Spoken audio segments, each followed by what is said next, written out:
दंडवत प्रणाम। प्रभु जी के चरणों में दंडवत प्रणाम। दोनों प्रणाम माता जी। हरे कृष्णा। सभी भक्तों के चरणों में दंडवत प्रणाम। सभी माता जी के चरणों में दंडवत प्रणाम। सभी वैष्णवों को चरणों में दंडवत प्रणाम। हरे कृष्णा। दंडवत प्रणाम सभी भक्तों को। दोनों प्रणाम माता जी। हरे कृष्णा।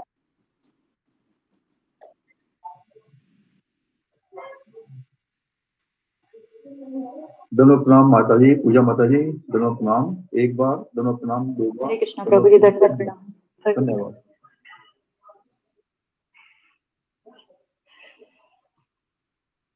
ओम अज्ञानतिमिरान्धस्य ज्ञानाञ्जनशलाकया चक्षुरुन्मीलितं येन तस्मै श्रीगुरवे नमः। नमो विष्णुपादाय कृष्णप्रेष्ठाय भूतले श्रीमते भक्तिवेदान्त स्वामिनिति नामिने। नमस्ते सारस्वती देवी गौरवाणी प्रचारिणे निर्विशेष शून्यवादी पाश्चात्य देशतारिणे। जय श्री कृष्ण चैतन्य प्रभु नित्यानंद श्री अद्वैत गदाधर श्रीवासादि गौर भक्त वृंद। हरे कृष्ण कृष्ण कृष्ण हरे हरे, हरे राम राम राम हरे हरे। श्री गुरु चरण पद्म केवल भगति सदा। श्री गुरु चरण पद्म केवल भगति सदा। वंदो मोहि सावधान ते जाहर प्रसादी भाई हे भवतोरिया जाय। कृष्ण प्राप्ति होय जहाँ होय ते। कृष्ण प्राप्ति होय जहाँ होय ते। कृष्ण प्राप्ति होय जहाँ होय ते। गुरुमुख पद्म वाक्य चित्त कोरिया क्या। गुरुमुख पद्म वाक्य चित्त कोरिया क्या। आरना कोरि हो मने आशा। श्री गुरु चरणे रति से उत्तम गति। जी प्रसाद पूरी सर्व आशा। जी प्रसाद पूरी सर्व आशा। जी प्रसाद पूरी सर्व आशा। चक्षुदान दिलो जे जन्मे जन्मे प्रभु से। दिव्य ज्ञान हृदय प्रकाशितो। दिव्य ज्ञान हृदय प्रकाशितो। प्रेम भक्ति जहाँ होते अविद्या विनाश जाते। विदे गाय जहर चरितो। विदे गाय जहर चरितो। श्री गुरु करुणा सिंधु अधम जनारे बंधु। लोकनाथ लोकेर जीवन। लोकनाथ लोकेर जीवन। हा प्रभु करु दया देहो मोर पद छाया। हा प्रभु करु दया देहो मोर पद छाया। विजय घोषक त्रिभुवन। विजय घोषक त्रिभुवन। श्रीला प्रभुपाद पतित पवन। जय गुरुदेव लो शरण। प्रभुपदाय प्रभुपदाय प्रभुपदाय जय प्रभुपदाय। जय जय प्रभुपाद प्रभुपाद प्रभुपाद। जय जय प्रभुपाद। जय जय गुरुदेव गुरुदेव गुरुदेव। जय जय गुरुदेव। निताय गौर हरि बोल हरि बोल हरि बोल। निताय गौर हरि बोल निताय गौर हरि बोल हरि बोल, हरि बोल निताय गौर हरि बोल। हरे कृष्णा। सभी भक्तों के चरणों में दंडवत प्रणाम। हरि बोल, बहुत सुंदर माता जी, बहुत सुंदर। हरि बोल माता जी, बहुत हरे कृष्णा। हरे कृष्णा प्रभु जी, प्रणाम प्रभु जी, सभी भक्तों के चरणों में प्रणाम। दिलों के नाम सभी भक्तों के चरणों में दिलों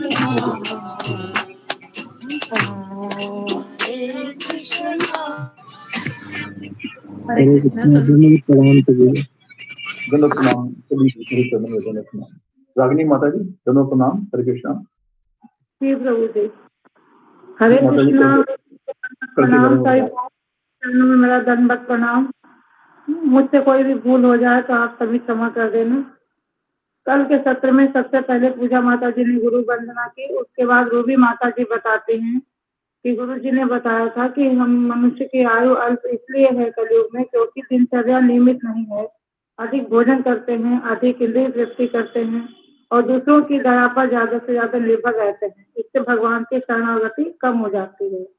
और गुरु जी ने बताया कि खेती करना उत्तम होता है, व्यापार मध्यम और नौकरी अधम होती है क्योंकि उसमें जो उनके उत्तराधिकारी होते हैं उन्हीं पर निर्भर रहना पड़ता है, तो भगवान की शरणागति इससे भी कम हो जाती है। और रूबी माता जी ने ये भी बताया कि गुरु जी ने कहा मनुष्य जीवन आत्म साक्षात्कार के लिए मिला है। मैं कौन हूँ, कहाँ से आया हूँ, क्यों बूढ़ा होता हूँ, इसी जीवन में मुझे भगवत प्राप्ति करनी है। कलयुग के लोगों की भ्रष्ट शिक्षा प्रणाली आजकल हिस्ट्री जगत की पढ़ाई जाती है, कैसे भक्ति में जीवन जिए ये नहीं पढ़ाई जाती। उसके बाद गुरु जी ने प्रार्थना बोली और फिर एक भजन गाया, जय जय जगन्नाथ सच्चिदानंद भजन, त्रिभुवन करेजा वंदना, ये भजन सुनाया गुरु जी ने। उसके बाद गुरु जी बताते हैं कि सौनक आदि ऋषि से पूछते हैं ऋषिगण कि आप हमें समस्त शास्त्रों का सार बताइए। तो फिर गुरु जी बताते हैं कि जीवात्मा को जन्म दे सकती है, जड़ पदार्थ जन्म नहीं दे सकता। वैज्ञानिक कहते हैं कि लैब में बना सकते हैं। कलयुग में व्यक्ति जड़ पदार्थ से उत्पत्ति नहीं जीवन की हो सकती। और हम सभी भाग्यशाली हैं कि हमें प्रभुपाद जी का मार्गदर्शन मिला है, परंतु हम दुर्भाग्य इसलिए हैं क्योंकि जड़ पदार्थ को दिल दे बैठे हैं। पति पत्नी बच्चे सब जड़ पदार्थ हैं, इसीलिए हम दुखी रहते हैं। जीवात्मा आध्यात्मिक है, इसीलिए किसी भौतिक चीज से संतुष्ट हो ही नहीं सकता। ये हमारे खून में चला जाना चाहिए। हम सभी आध्यात्मिक स्वरूप हैं, इसलिए हम कभी भौतिक वस्तु से संतुष्ट नहीं हो सकते। हम जिंदगी भर इसी में पढ़ते रहते हैं। और गुरु जी बताते हैं कि ये दूसरा पॉइंट लिखवाया था कि जितने भी शास्त्र आध्यात्मिक उद्देश्य आत्मा के संतुष्टि के निमित्त है। विभिन्न काल, सतयुग, त्रेता आदि विभिन्न स्थान अर्थात लोक स्वर्गलोक का अलग प्रोसेस भगवान को प्राप्त करने का तरीका है। अन्य युगों में यज्ञ पूजा आदि होती थी, पर कलयुग में केवल नाम जप का ही सहारा है। और फिर नैमिषारण्य के मुनियों ने सत गोस्वामी से विनती की कि कलयुग में शास्त्र पढ़ने का समय नहीं होगा, इसलिए शास्त्रों का सार समझा दीजिए।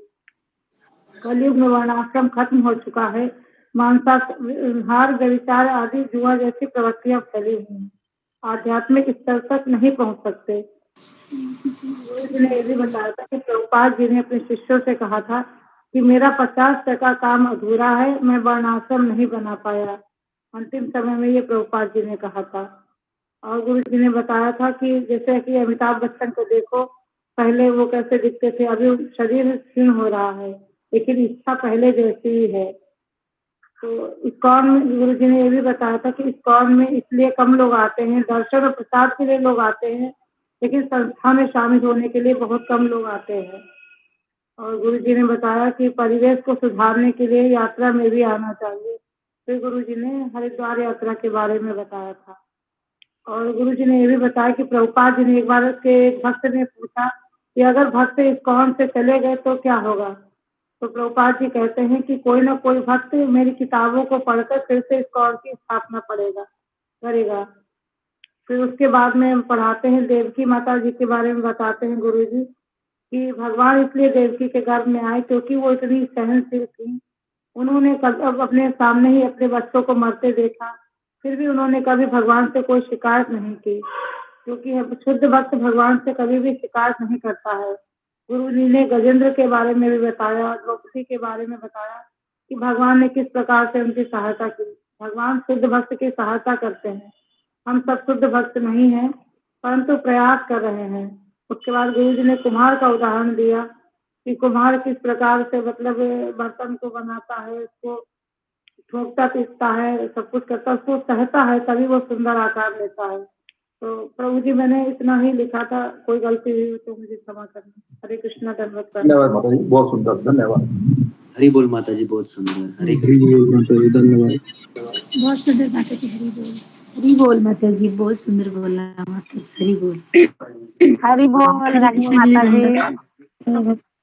मुझे तो कुछ भी नहीं आता। माता जी हरे कृष्ण, चरण में दंडवत प्रणाम। हरे कृष्ण माता जी, आपके चरण में दंडवत प्रणाम। हरी बोल, बहुत अच्छा आपने बोला माता जी, हरी बोल।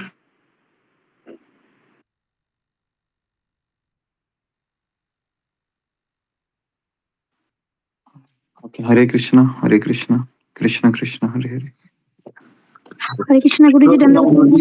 हरे कृष्णा गुरु जी दंडवत प्रणाम। हरे कृष्णा गुरु जी चरणों में दंडवत प्रणाम। हरे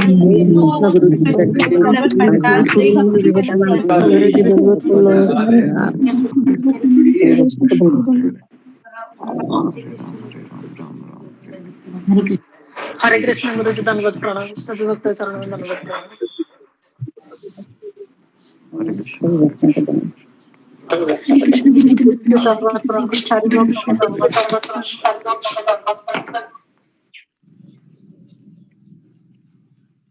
हरे कृष्ण हरे कृष्ण।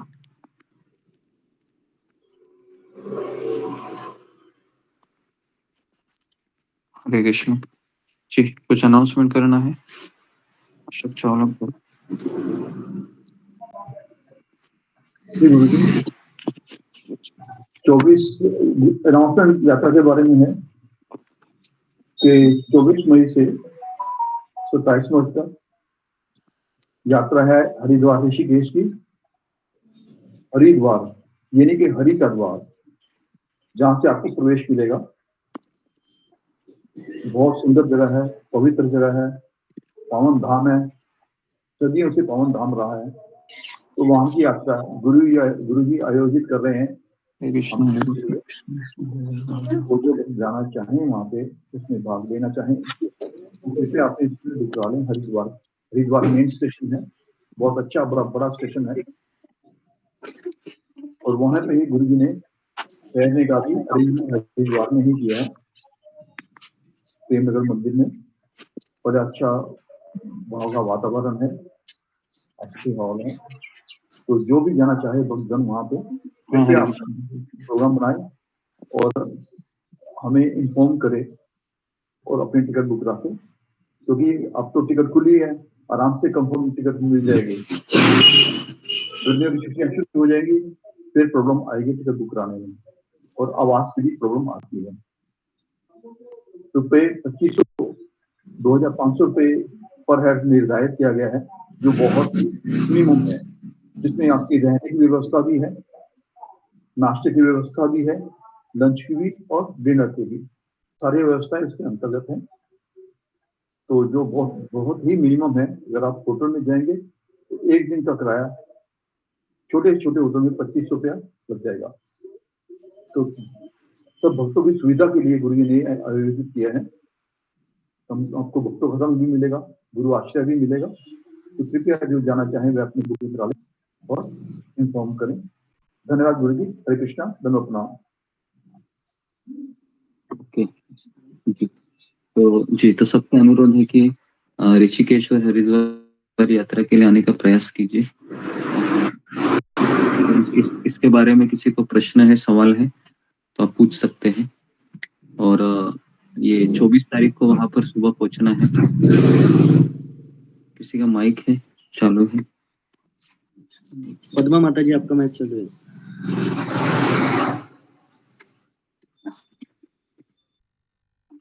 ओके जी, तो हाँ, बस तो यही चीज है कि ओके, तो आज संडे है, तो संडे में हमारा साक्षात्कार होता है। कुछ एकादशी आती है तो हम कथा करते हैं। तो आज प्रियंका तिवारी करके एक माता जी है जो ग्रुप में है। ओके, आज वो साक्षात्कार देगी, है ना? यहाँ पर 8 बजे लाइट है, तो ओके, तो ये बताएगी अपने बारे में, है ना? तो आप सुनिए। और ये हरिद्वार ऋषिकेश के यात्रा के बारे में किसी कुछ सवाल है तो अभी एक 5 मिनट में बात कर सकता हूँ। अगर ऋषिकेश हरिद्वार यात्रा में जो मई महीने में हम आप सबको लेके जा रहे हैं, मैं तो नहीं लेके जा सकता हूँ, भगवान ही लेके जा रहे, तो आप आने का प्रयास कीजिए। कुछ किसी के कुछ सवाल है मान लो तो आप अभी भी पूछ सकते हो, फिर आप मैसेज के द्वारा भी पूछ सकते हो, और अगर कुछ आपको समस्या है तो भी बता सकते हो। ठीक है, तो प्रियंका तिवारी आप शुरू कीजिए। जी गुरु जी, सभी गुरु जी के चरणों में दंडवत प्रणाम, सभी भक्तों के चरणों में दंडवत प्रणाम, प्रभु जी के चरणों में दंडवत प्रणाम। हरे कृष्णा कृष्णा कृष्णा हरे हरे, हरे राम राम राम हरे हरे। हरे कृष्णा। गुरु जी के चरणों में दंडवत प्रणाम, सभी भक्तों के चरणों में दंडवत प्रणाम। गुरु जी और सभी भक्तों से मैं साक्षात्कार देने की अनुमति चाहती हूँ। क्या मेरी आवाज सभी को सुनाई दे रही है? जी माता जी, पर आप दिखाई नहीं दे रही है माता जी। हरे कृष्णा। जी माता जी, जी माता जी, अभी दे रही हूँ। जी माता जी। हरे कृष्णा, अभी दिखाई दे रही हूँ माता जी। जी जी माता जी, हरे कृष्णा। जी माता जी। बाल अवस्था। मैं प्रियंका मिश्रा तिवारी एक ब्राह्मण बाल अवस्था मैं प्रियंका तिवारी मिश्रा एक ब्राह्मण परिवार से हूँ। ग्राम सुरसा रीवा एमपी से हूँ। मेरे पिताजी स्वर्गीय अखिलेश मिश्रा, माताजी श्रीमती उर्मिला मिश्रा हैं। मेरा एक बड़ा भाई है और एक छोटी बहन है। बाल अवस्था से ही मुझे पूजा पाठ करना अच्छा लगता था। मैं अक्सर अपने घर के पास मंदिर में पूजा करने जाया करती थी। 10 साल की उम्र में मैं अपने रीवा के पारंपरिक धार्मिक योजना में भाग लेने लगी थी। अपनी दादी, माता और चाची की तरह उनके व्रतों में भाग लेती थी। मेरे घर में कुल देवता विष्णु भगवान और शालिग्राम विराजमान हैं। मेरे घर की महिलाएं घर का भोजन स्नान के बाद ही बनाती हैं। शालिग्राम तुलसी का भोग लगाने के बाद ही भोजन को प्रसाद के रूप में ग्रहण किया जाता है। जब मेरे दादी, पापा जी, चाचा और भाई को भगवान को पूजा करने को और भोग लगाने को टाइम नहीं मिलता था, उस समय मैं भगवान को भोग लगाती थी और पूजा करती थी। हरे कृष्णा। आवाज सुनाई दे रही है ना? जी माता जी। जी माता जी, आ रही है।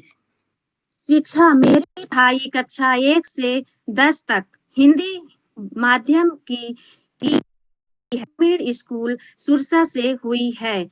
सभी बच्चों की तरह मैं भी अपने नाना जी के घर साल में कई बार जाती थी। मेरे नाना जी धार्मिक गुरु थे। वह धार्मिक कार्यक्रम में भागवत कथा, अखंड मानस का पाठ करते थे। उनकी कथा सुनना मुझे अच्छा लगता था। हरे कृष्ण।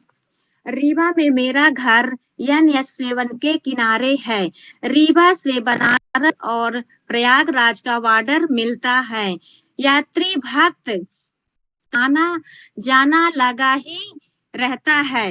एक बार की बात है, कुछ भक्त यात्री हमारे घर जलपान के लिए आ गए। उसमें 4 माता जी और 4 प्रभु जी थे। वह विश्राम के लिए रात में हमारे घर रुक गए। उस समय मैं 12-13 साल की ही थी। रात्रि भोजन के बाद माताओं से बात करने लगी। उनसे बात करना और उनकी भक्ति प्रति समर्पण भाव इतना अच्छा लगा कि अगली सुबह के साथ जाने के लिए तैयार हो गई। अपनी मम्मी को बताया कि भक्ति के लिए मुझे इन माताओं के साथ जाना है। यह बात सुनकर मेरी माँ नाराज होने लगी और बोली कि अभी कहीं नहीं जाना है, मैं शादी करूंगी, उसके बाद जो मन हो वो करना। फिर मैं क्या करती? उस समय मैं रुक गई और बहुत रोई, क्योंकि मुझे घर में मन नहीं लगता था, मुझे भक्ति करने के लिए जाना था। कुछ सालों के बाद मेरी शादी हो गई। 10वीं कक्षा के बाद पढ़ाई में मन नहीं लगता था, तो मेरी माँ को डर था कि कहीं पूजा पाठ करने चली ना जाए और साध्वी ना बन जाए। इस कारण मेरी शादी जल्दी कर दी और मैं गृहस्थ में आ गई और मैं गुरुवार का व्रत करा, भगवान विष्णु और तुलसी पूजा करने लगी। हमारी शादी के समय मेरे प्रभु जी पढ़ाई करते थे। शादी के 6-7 महीने बाद उनकी आर्मी में जॉब लगी और वह आर्मी ट्रेनिंग में चले गए। अब मैं अपने ससुराल में दादा दादी के साथ रहने लगी और उनकी सेवा करती और घर में ही गौ सेवा 5-6 साल गांव में रहने के बाद हमारे 2 बच्चों का जन्म हुआ, जिनका नाम प्रज्ञान तिवारी है और शिक्षा तिवारी है। अब सारा समय उनके भ्रमण पोषण में बिताने लगी। उनकी उम्र 4-5 साल होने के बाद मैं अपने प्रभु जी के साथ बाहर चली गई, बाल पोस्टिंग में चली गई।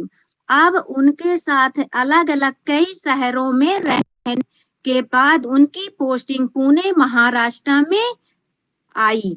क्वार्टर मिला, क्वार्टर के पास ही आइस्कॉन मंदिर था।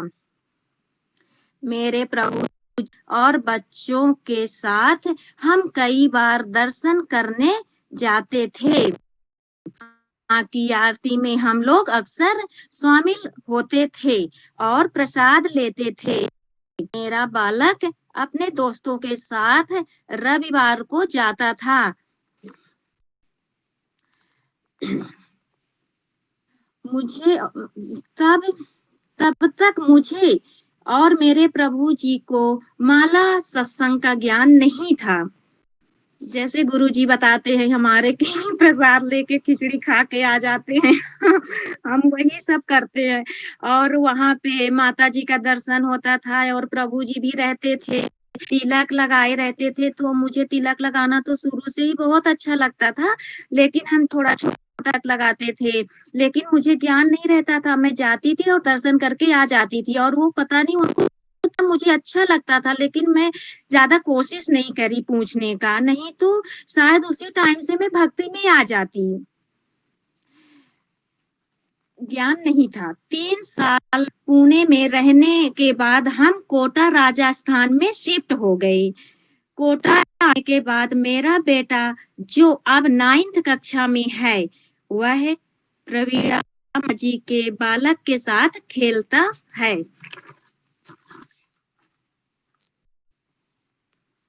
प्रवीणा माता जी के बेटे को तिलक लगाकर और तुलसी पहने हुए मेरे बेटे को देख के बहुत मन भा जाता था।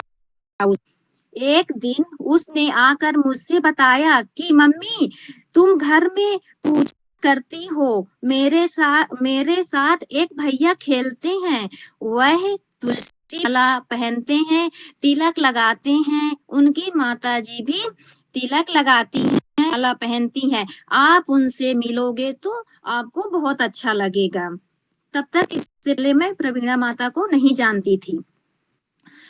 फिर एक दिन मैं प्रवीणा माता जी से मिली पता नहीं क्यों मुझे बहुत प्रसन्नता हुई। मैंने उनसे धर्म कर्म की बात की, मुझे बहुत प्रसन्नता हुई। फिर वो मुझे बोली कि आप सत्संग करोगी क्या? मेरे गुरुजी हैं, वो बहुत अच्छा तीनों टाइम क्लास लेते हैं, उसमें आपको माला ही करना पड़ेगा। मैं आपको लिंक भेज दिया करूंगी, आप एक बार ट्राई करना। अगर आपको अच्छा लगता है तो आप जुड़ जाना, नहीं अच्छा लगता, नहीं मन होगा तो मत जुड़ना, कोई जबरदस्ती नहीं है। मैं बोली जी माता जी, मैं करूंगी, क्यों नहीं करूंगी, मुझे तो तुलसी माला और ये तिलक और ये सत्संग और माला करना मुझे पता नहीं था, क्योंकि मेरे घर में पूजा पाठ तो सभी करते थे, लेकिन ये सब मैं नहीं सुनी थी अपने मायके में और अपने ससुराल में भी नहीं सुनी थी। मेरे परदादा थे, वो माला करते थे, लेकिन वहां पे घूंघट होता है, वहां पे हम सब इतना बात तो नहीं कर सकते हैं ना कि दादाजी माला क्या है कैसे है, वहां पे इतना सब नहीं चलता है। फिर फिर उनका स्टेटस भी मैं देखती और मुझे बहुत अच्छा लगता जी का। लिंक के द्वारा गुरुजी और सभी भक्तों को देखा, मुझे बहुत अच्छा लगा। मैं पिछले 6 माह से क्लास कर रही हूँ। क्लास में मैं कम बात करती हूँ, लेकिन गुरुजी जो बताते हैं उनका पालन करने की कोशिश करती हूँ।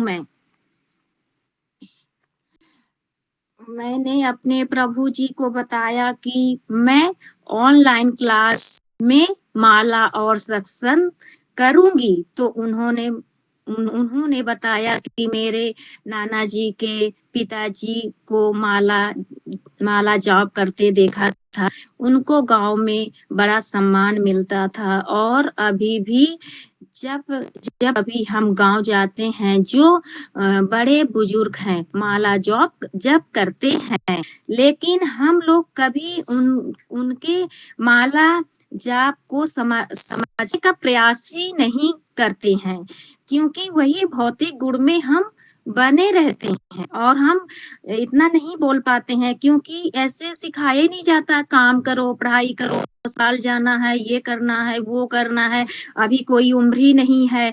लेकिन हमारे गुरु जी द्वारा बताया जाता है कि ऐसी कोई बात नहीं है, हमें भक्ति करने का कोई उम्र नहीं होता है। कई चैनल में ऐसे सब देखती थी मोबाइल में, छोटे छोटे बच्चे भी करते हैं, बड़े भी करते हैं, और बहुत अच्छा लगता था। फिर मेरी बहन ने कुछ दिन पहले ही कान्हा जी को मुझे दिया था। जब मैं कोटा आई उस समय मैं भक्ति में नहीं थी। अभी 6-7 महीने पहले हमने लहसुन प्याज खाना छोड़ दिया है। मेरे माया ससुराल में कोई नॉन वेज कभी नहीं खाया, लेकिन लहसुन प्याज खाते, और कोई आ गया तो बन गया, नहीं तो वैसे शालिग्राम का भोग लगता था विष्णु भगवान का, तो प्याज लहसुन का उपयोग नहीं होता था प्रसाद में ज्यादा। और कभी कोई ड्रिंक भी नहीं किया, मायके ससुराल में कोई नशा नहीं, लेकिन चाय पीते थे, मैं भी पीती थी। अभी मैं कोशिश किया तो चाय बंद हो गया, और बस लहसुन प्याज खाती थी पहले, अभी नहीं खा रही हूँ, और चाय का भी हमने कोशिश किया। और नॉन वेज तो कभी कोई खाया ही नहीं, मतलब न मायके में न ससुराल में, और यही है। मैं पिछले 2 साल से एकादशी व्रत कर रही हूँ। उस दिन मैं अन्न ग्रहण नहीं करती हूँ। मेरी माँ पिछले कई वर्षों से एकादशी व्रत कर रही हैं। मेरी माता जी व्रत कर रही हैं। हरे कृष्णा, क्या सभी को मेरी आवाज आ रही है ना? जी माता जी आ रही है। जी माता जी सुनाई दे रही। और मेरे प्रभु जी भी एकादशी को जब मेरे पास छुट्टी में आते हैं, और वो अभी आए हुए हैं, तो मैं उनको अन्न ग्रहण नहीं करने देती हूँ। और मैं बच्चे भी 2 हैं, वो लड़का 9th क्लास में, लड़की 6th क्लास में, उनको भी मैं अन्न ग्रहण नहीं करने देती हूँ। जैसे मैं सिंघाड़े का आटा का कतरा बनाती हूँ, फल फूल, मीठी आलू और फल फूल सब यही देती हूँ। और मेरे बच्चे स्कूल भी जाते हैं और सभी दोस्त बोलते हैं, क्यों आज तुमने खाना अन्न ग्रहण क्यों नहीं किया, नहीं ले आया? और उसका टिफिन भी छीनते हैं, बोलते हैं आज तो बहुत अच्छा है। और मेरे बच्चों को भक्ति करना अच्छा लगता है, तिलक लगाना भी बहुत अच्छा लगता है, लेकिन अभी इतना भक्ति तो वो नहीं करते हैं। लेकिन एकादशी के दिन हमारे दोनों बच्चे ऐसे 2-3 माला 4 माला करते हैं और उनको गुरुजी का भी डर है। मैं बोलती रहती हूँ ना, मैं कंप्लेन कर दूंगी और आप पूजा भक्ति नहीं करोगे, और हमारे गुरुजी क्लास लेते हैं और इतना अच्छा बताते हैं। हमें सबको भक्ति करना चाहिए। और एक बहुत अवसर मिला है कि मैं अपने बच्चों के साथ कोटा में रहती हूँ, ससुराल मायके में नहीं हूँ। और प्रभु जी के साथ 10 साल में थी। अभी वहां पे सिक्किम में गैंगटोक में पोस्टेड है, वहां क्वार्टर नहीं मिलता और कई जगह तो ट्यूशन कोचिंग भी नहीं मिलते हैं। तो मैं अपने बच्चों को लेके यहाँ पे मैंने फ्लैट ले रखा है, और प्रवीणा माता जी भी हैं, उनके बच्चे भी पढ़ते हैं। तो हम दोनों यही मिलते हैं और क्लास के बारे में, एक भक्ति के बारे में बात करते हैं, और अपना पूरा सुखा दुखा और जो हेल्प है, प्रवीणा माता जी मेरा बहुत हेल्प करते हैं और बहुत सरल हैं। और हम दोनों दंडवत प्रणाम भी करते हैं। आजू बाजू सब देख देख के बोलते हैं, ए देखो ये कैसे कर रही हैं, कैसे कर रही हैं। हम बोले आ जाओ तुम भी सीख जाओ, हमारे ज्ञान नहीं है इसीलिए ऐसे बोलती हो, ज्ञान होने से कोई कुछ नहीं बोलेगा। और प्रसाद भी ग्रहण करते हैं। प्रवीणा माता जी मेरी बड़ी बहन भी हैं और एक भक्त भी हैं, और मुझे दर्शन होता है तो मुझे बहुत अच्छा लगता है। और हमारे ग्रुप के भक्त भी बहुत अच्छे हैं और सब तिलक लगाते हैं और आते हैं, तो मुझे बहुत कुछ सीखने को मिलता है। सुषमा माता हैं, सुधा माता जी हैं, ममता पाल माता जी हैं, और जुम्मा गोराई माता जी हैं, और सभी भक्त हैं। मुझे बहुत अच्छा लगता है, बहुत अच्छा सवाल जवाब भी करते हैं और मैं भी सुनती हूँ। गुरुजी हमारे इतना टाइम देते हैं और इतना अच्छा बताते हैं। हम इतने वो हैं कि हम क्लास कभी कभी कर भी नहीं पाते हैं, अज्ञानता के कारण, कुछ घर के कामों के कारण। वही ना, गृहस्थ में रहना और भगवान का नाम लेना बहुत कठिन होता है। अभी तो मैं कोई सेवा भी नहीं दे पाती हूँ, और मैं चाहती हूँ कि सेवा दूं, और मैं कोशिश करती हूँ सेवा देने का, दूंगी मैं। और मैं यही सोचती हूँ कि मरते दम तक मैं ये भक्ति करती रहूं। और कहीं तो जाना है नहीं, कभी हमारे गुरुजी यात्रा निकालते हैं तभी तो हमको जाना है, और इसके बाद तो ऑनलाइन ही क्लास करना है घर बैठे। तो कोशिश करती हूँ। अभी इस समय ठंडी के कारण बच्चे 3 बजे स्कूल से आते हैं, तो थोड़ा मैं लेट से ज्वाइनिंग करती हूँ, क्योंकि उनको खाना पीना देना। और बच्चे तो आजकल कितना सुनते नहीं है ना मम्मी पापा का, बहुत ऐसे थोड़ा परेशान करते हैं। बड़े हो रहे हैं पर हो गया, इतना ज्ञान तो नहीं है। और लेकिन भक्ति में मेरा बेटा कभी नेट खत्म होता है तो वो तुरंत रिचार्ज करता है। मेरा बेटा कभी भक्ति में मुझे परेशान नहीं करता है। और मैं बोलती हूँ बेटा पढ़ाई करो और भगवत गीता ये सब सुनो, और आप भी वो करो। तो कोशिश करता है, लेकिन बच्चों के पास इतना टाइम भी नहीं होता। स्कूल जाते हैं, कोचिंग जाते हैं, फिर आते हैं, तो मैं उनको बताती हूँ, लेकिन वो सुनते हैं मेरी बात। जब मैं भगवान के बारे में बताऊंगी तो वो जैसे मोबाइल में आजकल के बच्चे देखने लगते हैं, तो ये मेरे बच्चे ना सब भक्ति वाला देखेंगे, ऐसा कुछ नहीं है। अभी थोड़ा 1-2 साल लगेंगे और अच्छे बच्चे हो जाएंगे, फिर बड़े हो जाएंगे तो थोड़ा दिमाग हो जाएगा। मैं प्रवीणा माता जी का बहुत बहुत धन्यवाद करना चाहूंगी कि वह मुझे भक्ति मार्ग पर लाई हैं, और नहीं मेरा जीवन ऐसे ही व्यर्थ हो रहा था। गुरु जी मुझ पे इसी तरह कृपा करते रहें और मुझे आशीर्वाद दें कि मैं भक्ति मार्ग में ही अपना जीवन व्यतीत करती रहूं मरते दम तक। भक्ति के ग्रुप के भक्त सब बहुत अच्छे हैं और बहुत सुंदर तिलक लगाते हैं, मुझे बहुत अच्छा लगता है। अभी सब ग्रुप में नए भक्त भी आए हैं और सभी पुराने भी भक्त हैं, और सब बहुत अच्छा अच्छा करते हैं और मैं भी कोशिश करती हूँ, आती हूँ सुबह, मैं जापा में भी आती हूँ और क्लास भी लेती हूँ। इस समय मेरे प्रभु जी आए हैं तो मैं उनको भी क्लास सुनाने की कोशिश करती हूँ और बोलती हूँ कि कई लोग जैसे आदमी के हमारे ग्रुप में जुड़े हैं, कताएं हैं, जॉब भी करती हैं, वो भी जुड़ी हैं। ऐसा नहीं है, भगवान का नाम लेना चाहिए, पूजा पाठ भी करना चाहिए, काम भी गृहस्थ में करना चाहिए और जॉब भी करना चाहिए। हमें सब जरूरी है और सब करना चाहिए। और यही थी मेरे मायके और ससुराल और हमारा बाहर की कहानी। और मेरे प्रभु जी भी मना नहीं करते हैं, तभी तो मैं भक्ति कर पा रही हूँ, नहीं तो मैं कैसे कर पाती। जैसे मतलब कभी उनको प्रॉब्लम नहीं है मेरे तिलक लगाने से या कभी भक्ति करने से। कभी भी फोन आता है, मैं बोलती हूँ मैं क्लास में हूँ, तो थोड़ा वो रुकते हैं। वो आते हैं 4-5 मंथ में आते हैं, ऐसे 1 मंथ 2 मंथ में नहीं आते हैं, इतना छुट्टी नहीं मिलती है। लेकिन मैं सोचती हूँ कि सब पति बच्चों के लिए तो होता है और वो मेरे भक्ति से शुरू से ही खुश थे और यही हमारा अनुभव है। और ग्रुप के सभी भक्तों के चरणों में दंडवत प्रणाम, गुरु जी के चरणों में दंडवत प्रणाम, प्रभु जी के चरणों में दंडवत प्रणाम। धन्यवाद सभी को।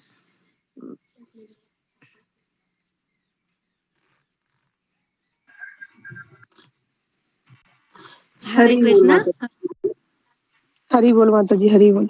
हरे कृष्ण माता जी, चरणों में बहुत दंडवत प्रणाम। हरे कृष्ण माता जी, दंडवत प्रणाम। हरि बोल माता जी, हरि बोल। हरी बोल हरे माता जी, कृष्णा, हरी दंडवत बोल। प्रणाम। बहुत सुंदर माता जी। हरे कृष्णा गुरु जी, दंडवत प्रणाम। सभी भक्तों को दंडवत प्रणाम। हरे कृष्णा गुरु जी, दंडवत प्रणाम, सभी भक्तों को दंडवत हरे प्रणाम। कृष्णा गुरु जी, दंडवत प्रणाम। सभी प्रभु मदे दंडवत प्रणाम। हरे कृष्णा गुरु जी, दंडवत प्रणाम, सभी भक्तों को दंडवत प्लीज प्रणाम। प्रियंका माता जी, हरे कृष्णा। सभी भक्तों के चरणों में दंड। प्रभु जी आपके चरणों में दंडवत प्रणाम प्रभु जी। कोई माता जी ऐसा इंसिडेंट जब आपको कोई ऐसा तकलीफ या कोई ऐसा इंसिडेंट हुआ हो जब आप विचलित हुई हो भक्ति में या प्रभु सपोर्ट जी आई हो? नहीं प्रभु जी, अभी मेरे मतलब शुरू से ही लेके हमारा ऐसे ही नॉर्मल परिवार में परवरिश हुआ है और हमें भक्ति के लिए सबको सबका सहयोग मिला और ससुराल में हमें कोई इतना मना नहीं करते हैं। मेरे ऊपर डिपेंड करता है, मैं अपना काम फिनिश करके और भक्ति में चली जाऊं। और नहीं आती, नहीं टाइम मिलता तो वो मेरी गलती रहती है। लेकिन हमें कोई कभी दंडित नहीं किया भक्ति करने के लिए और ना कभी कोई मना किया। और मतलब ऐसे नॉर्मल भगवान की दया से, सभी की कृपा से मेरी ऐसी ही लाइफ चलती गई। थोड़ा मैं कम जरूर पड़ी हूँ, जल्दी शादी हो गई और मेरा भक्ति में शुरू से मन लगता था और इसके बाद फिर हो गया, मैं अपना भक्ति करती रही, ससुराल में भी गई, 2 बच्चे हुए तो हमारी भक्ति थोड़ा कम हो गई। बताई ना कि माला का तो मुझे क्या नहीं, लेकिन कभी कोई मना नहीं करता था। मना तभी करेंगे जब हम घर के काम में नहीं करेंगे और अपने बूढ़े बुजुर्गों को नहीं देखेंगे। वो तो मुझे शुरू से पसंद थे, मैं उनकी सेवा करती थी, टाइम देती थी, क्योंकि मेरे मायके ससुराल में पूरा भरा परिवार थे। दादा दादी मेरे प्रभु जी के भी थे, मेरे भी थे, मेरे पापा लोग 5 भाई थे, तो मैं सबसे बड़ी थी मायके में ससुराल में। और प्रभु जी के छोटे भाई हैं और एक बहन है। अभी मैं उनके यहाँ गई थी तो मैं माला करती थी तो मेरा देवर खुश हुआ कि भक्ति करते हैं। और फिर वजह परेशानी प्रभु जी इसलिए भी नहीं आई कि जैसे मैं भक्ति में गई, अभी मैं मायके ससुराल गई ही नहीं और मैं यहीं अपने बच्चों के साथ रहती हूँ, तो मुझे भगवान का अवसर मिला है, टाइम भी मिल जाता है अपना। इनको बस वही स्कूल छोड़ना ले आना होता है और यही बच्चों की सेवा करना होता है और इसके बाद मैं अपना मतलब मैं हमेशा अपने लाइफ में प्रभु जी कभी किसी को बोलने का मौका नहीं देती थी, चाहे हमारे छोटे बच्चे हों और हमारे घर में बड़े बुजुर्ग हों। मैं हमेशा मतलब भक्ति तो नहीं करती थी, फिर भी मैं 4 बजे उठती थी, पहले भी उठती थी और घर का काम और अपने सबका पूजा पाठ और काम धाम में मैं लगी रहती थी। और मैं कभी किसी को मौका देना मुझे पता नहीं अच्छा ही नहीं लगता है। मैं ऐसे काम करूंगी कि सब खुश रहें।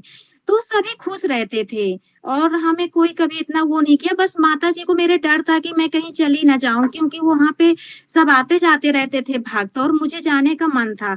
लेकिन घर गांव के होते ना है कि उनकी लड़की भक्ति में चली गई, ऐसे है वैसे है, 4 लोग बोलते हैं, इसलिए मम्मी मेरी शादी जल्दी कर दी। फिर प्रभु जी ने कोशिश भी किए कि मुझे बोले कि मतलब 5-6 महीने बाद जॉब लगा, बोले आप अब पढ़ाई शुरू कर दो, लेकिन मैं नहीं की। बच्चे हो गए तो उनकी सेवा में लग गई और मेरे दादा दादी भी थे ना, बुजुर्ग थे, तो 5-6 साल रह के मैं उनकी सेवा की। और मतलब ससुराल का परिवार इतना अच्छा है, मैं बोलना नहीं चाहूंगी कि मतलब बहुत अच्छे हैं क्या है कैसे है, लेकिन मुझे सब बहुत प्यार करते थे, मायके में भी ससुराल में भी। कभी कोई चीज का मुझे परेशानी नहीं हुआ। और फिर प्रभु जी भी कभी कुछ न ड्रिंक न नॉन वेज न कभी किसी के बातों में आना, और ना मैं उनको ज्यादा प्रेशर देती हूँ कभी कोई चीज के लिए। जैसे हम भक्ति में नहीं थे, फिर भी प्रभु जी, मेरा कोई मेकअप का इतना शौक नहीं था, ना मुझे पिक्चर देखने का शौक था ना मेकअप करने का, तो थोड़ा मेरे प्रभु जी को ये सब चीजें पसंद था। लेकिन वो मुझे हमारे आर्मी में जैसे ये होते हैं पिक्चर देखने के लिए हॉल होते हैं और कहीं आने जाने के लिए होते हैं, पता नहीं मेरा स्वभाव कभी कहीं जाने के लिए मन ही नहीं होता था। और वो हमेशा मुझे कपड़े अपने पसंद से लेके देते थे। और जैसे शादी हुई मेरी, बहुत से लड़कियां इतना अपना शॉपिंग करती हैं, मैं एक बिंदी तक प्रभु जी नहीं खरीदा। मेरे मम्मी पापा ने शॉपिंग किया, मेरे दादी दादा ने किया, मैंने कोई डिमांड ही नहीं किया। मैं जैसे बड़ों, मैं हमेशा यही सोचती थी कि जो बड़े करेंगे और जो भगवान करेंगे वो हमारे लिए अच्छा करेंगे। तो मैं कभी कहीं नहीं गई और अपना यहाँ भी रहती हूँ, तो मेरे प्रभु जी अभी सब कुछ देते हैं और मुझे ऐसे लगता है कि मेरे से अच्छा देते हैं और मेरे से अच्छा करेंगे, मुझे ऐसे अनुभव रहता है। और वो करते हैं और काफी हमारे बच्चों का ध्यान भी देते हैं, एजुकेशन के लिए, पढ़ाई के लिए खर्चा करते हैं और सब करते हैं। हम अपने घर का माहौल ऐसे बना के रखते हैं प्रभु जी कि मुझे कलह नहीं पसंद है घर में, लड़ाई दंगा मुझे बिल्कुल नहीं पसंद है। अगर हमें भले कोई 3 बजे उठने के लिए बोल दे, 2 बजे उठने के लिए बोल दे, मैं उनकी सेवा बराबर करूंगी, लेकिन मुझे कलह नहीं पसंद है। और मैं कोई कलह भी करता है तो फिर मैं अपना चुपचाप से गाना भजन सुनते रहती हूँ, जिसको जो हल्ला करना करते रहो। मैं इन सब बातों में लड़ के, मेरे पास इतना पावर नहीं है कि मैं लड़ती रहूं और करती रहूं।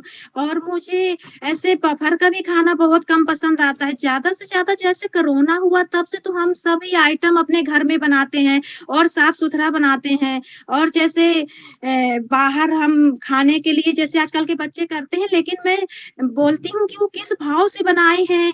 और मेरा लड़का तो भक्ति नहीं करता, पर अभी से उसको लहसुन प्याज नहीं पसंद आता, अभी से ही नहीं खाता है। तो यही सब है प्रभु जी, हम अपना खुद से मेहनत करेंगे, भक्ति हो या बड़ों का दिल जीतना है, सेवा करना है, तो हमें कभी कोई कुछ क्यों बोलेगा। यही हमारा अनुभव था, यही हम सब करते थे। और हमें हमारे जिंदगी गुरु जी आ गए और भक्त आ गए और भक्त परिवार हैं और मुझे बहुत अच्छा लगता है। मैं मई में हरिद्वार जाने की कोशिश करूंगी। फर्स्ट पोस्टिंग मेरे प्रभु जी आर्मी में थे ना, तो हरिद्वार ही पोस्टिंग आया था, पहली पोस्टिंग। लेकिन हम शादी करके 3 साल मायके में रह गए थे, हम ससुराल नहीं गए थे, उसको जो गमना बोलते हैं, तो गमना नहीं हुआ था मेरा। तो प्रभु जी के साथ में कैसे जाती, पहले तो हम लोग को मतलब आजकल जैसे फोन में बात करना मिलना, तो वो 2004 के टाइम पे जैसे सारा था और 4-5 महीने बाद जॉब लग गई थी। वो सब हमारा इतना फैमिली रहता तो हम प्रभु जी का आना जाना बिल्कुल नहीं पसंद करते थे। मैं बोलती थी आप कभी वो फोन से ऐसे छोटा वाला फोन लेके दिए, बोले बात करो, मैं बोली आप मेरे घर नहीं आना, मेरे दादा दादी हैं, चाची चाचा हैं, ये सब मतलब जैसे ये सब करते हैं वो सब मुझे कभी नहीं पसंद आया बात करना। हमारे यहाँ तो घूंघट होता है, बहुत इज्जत होती है, बात नहीं करती हैं लड़कियां आज भी, कितनी भी बुजुर्ग हो जाएं, लेकिन वो हमेशा सर पे ऐसे ही अपने ससुराल वाले होंगे तो ऐसे ही पल्लू करेंगी। और यही है प्रभु जी, अभी हमारा भगवान की दया से माला भी बहुत अच्छे से हो रहा है। एकादशी में भी काफी माला कर लेती हूँ और किसी दिन ऐसे नहीं हुआ, 6-7 महीना हुआ कि मेरा माला ना हो। मैं प्रवीणा माता जी से 20-25 दिन तक लिंक लेके मैं क्लास करी हूँ। फिर माताजी बोली कि मैं आपको जोड़ देती हूँ, आप मुझे अच्छे लगते हो, आप भक्ति करोगे। तो फिर मैं जुड़ गई, कर गई और इतना अच्छा गुरुजी के कारण हमने सत्संग जाना और माला जाना, और जब जाना नहीं तो मुझे नहीं ज्ञान था। बस लेकिन कई तीर्थ यात्रा में जाने का, हमेशा जैसे सब इधर-उधर जाते तो मुझे तीर्थ यात्रा ही जाना अच्छा लगता था। गंगा जी हो गया प्रयागराज में और इधर-उधर हो गया, तो प्रभु जी को बोलती थी कि कम से कम आप वहीं चलो। और पूना में पहला इस्कॉन था मेरा, जहाँ मैंने खिचड़ी खाई, तिलक लगाया। अभी मैं सोचती हूँ कि मैं कितना गलत करी, वो भक्त के मैं दर्शन नहीं कर मतलब करी, मैं दंडवत प्रणाम करती और बोलती, माताजी से प्रभु जी से ज्ञान लेती। और जब मेरे यहाँ वो भक्तगण आए थे, जब मैं तैयार हो गई थी, मेरी माताजी नाराज हो गई थी, तो शायद भगवान मुझे यही रोका होगा कि मुझे आप लोगों के जैसे भक्त मिले और गुरु जी के जैसे दर्शन हुए, मार्ग हुए। अब बस मैं यही चाहती हूँ कि सब भक्तों की कृपा बनी रहे और गुरु जी का मार्गदर्शन हो जाए। और यही है, मायके ससुराल में तो काफी पूजा पाठ होता है, लेकिन ये ज्ञान नहीं है। अभी मैं उनको बताती हूँ, मेरी माताजी अभी माला करना शुरू कर दी हैं। मैं थोड़ा फोन में माताजी से बात करूंगी तो मेरी माताजी बोलती है, बेटा ज्यादा बात नहीं करना, अभी तुम्हारा फोन रखो, माला की हो। तो मैं बोलती हूँ माताजी आप नाम लो, आप भी पूजा पाठ करो, फिर मैं धीरे धीरे आपको भी जोड़ दूंगी। मेरी बहन भी करती है। मतलब भक्ति के आने के बाद काफी लोग मेरे रिलेशन में भी, बुआ की बेटी लोग करने लगी। अभी सब मैं उनको धीरे धीरे जोड़ दूंगी इसी में, ग्रुप में, तो वो भी सब करेंगे। हरे कृष्णा। प्रभु जी दंडवत प्रणाम। आवाज आ रही है ना मेरी सबको? जी जी माता जी, धन्यवाद माता जी। यही फर्क होता है एक भक्त परिवार में जो आदमी पला बड़ा होता है, उससे पहले से ही उसमें ज्ञान रहता है, उसमें थोड़ा संस्कार ऐसे रहते हैं कि आम परिवार से वो भिन्न होता है। बहुत सुंदर माता जी, धन्यवाद। गुरु जी दंडवत प्रणाम। गुरु जी हरे कृष्णा। हरे कृष्ण जी। तो सबने साक्षात्कार सुना होगा, सबको अच्छा लगा होगा ऐसे आशा करते हैं। जी गुरु जी, बहुत अच्छा, बहुत चलता था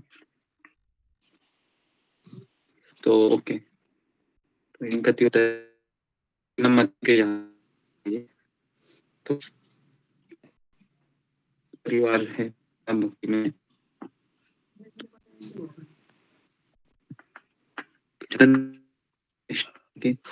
मांड गुरु जी आपकी आवाज नहीं आ रही है। हम सभी जीवात में हैं।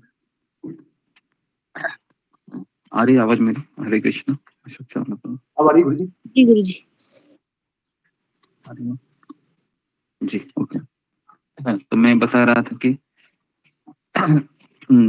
ब्रह्म भ्रमिते कौन भाग्य जीव, गुरु कृष्ण प्रसाद पाए भक्ति लता बीज। हम सभी है ब्रह्मांड में घूम रहे हैं, अलग अलग प्रदेश में, अलग अलग परिस्थितियों में लोग जुड़े हुए हैं तीनों गुणों से। करने पड़ते चाहते हुए भी हम बहुत नहीं कर सकते, और अपने मन को काफी बार समझाना होता है हम सबको। और मार्ग में हमको ये पता चलता है, इस मार्ग से हम कई चीजों को हम प्राप्त कर सकते हैं। खास करके भक्तिमय कार्य को हम जब स्वीकार करते हैं तो पता चलता है कि मैं कोई नियंत्रक नहीं हूँ, कृष्ण नियंत्रक है। मेरी अभिलाषा, मेरी अपेक्षाएं, इसको पूर्ण करना भगवान के हाथ में है, मेरे हाथ में प्रयास करना है। प्रयास करने से अगर मैं पूर्ण नहीं होती है अभिलाषा, तो फिर व्यक्ति समझ जाता है कि कृष्ण की इच्छा नहीं, वो चुप हो जाता है। लेकिन भौतिक संसार में लोग बहुत कोशिश करते हैं, कोशिश करते हैं, इतनी कोशिश करते हैं कि फिर निराश आते हैं इस तरीके से। तो बहुत अच्छा लगा साक्षात्कार प्रियंका तिवारी माता जी का। तो भक्ति में अभी ज्यादा समय नहीं हुआ, ना के सीख रही है, लेकिन इन महिला का बैकग्राउंड बहुत अच्छा रहा है। भक्ति में आने की, भक्ति करना चाहते हैं, है ना। और लाइफ भी बहुत सिंपल है, तो संस्कार होना बहुत जरूरी है। खास करके यूपी साइड में संस्कार अच्छे होते हैं, नॉर्थ साइड में, क्योंकि वहां पर कल्चर होता है। तो ओके, मैं पास है अभी भी नहीं। तो हम सोच रहे थे कि हम भागवत का एक श्लोक में पूर्ण करता हूँ। चलेगा सबको? भागवतम में ले लूं? गुरु जी। तो हम भागवतम लेते हैं।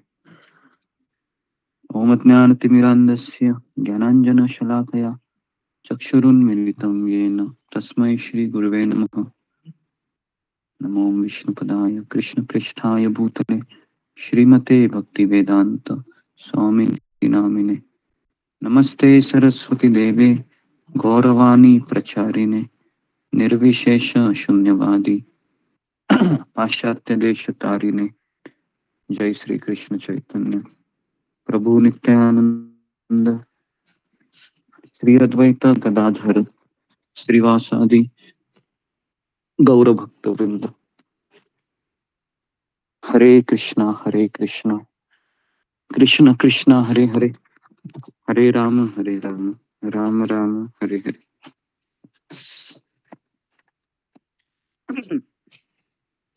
हरे कृष्ण।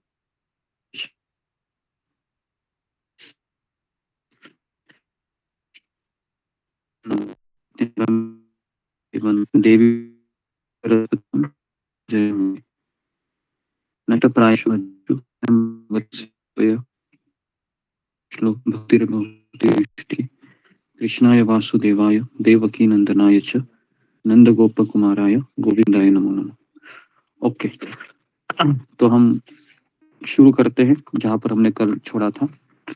तो जितनी बार हम भागवत रोज पढ़ेंगे तो उतना एक तरीके से अच्छा है। समय मिला है, मुझे लगा कि साक्षात्कार बहुत चलेगा, लेकिन जल्दी कंप्लीट हुआ तो हम भगवान के बारे में कुछ चर्चा करते हैं। ऋषय उच्च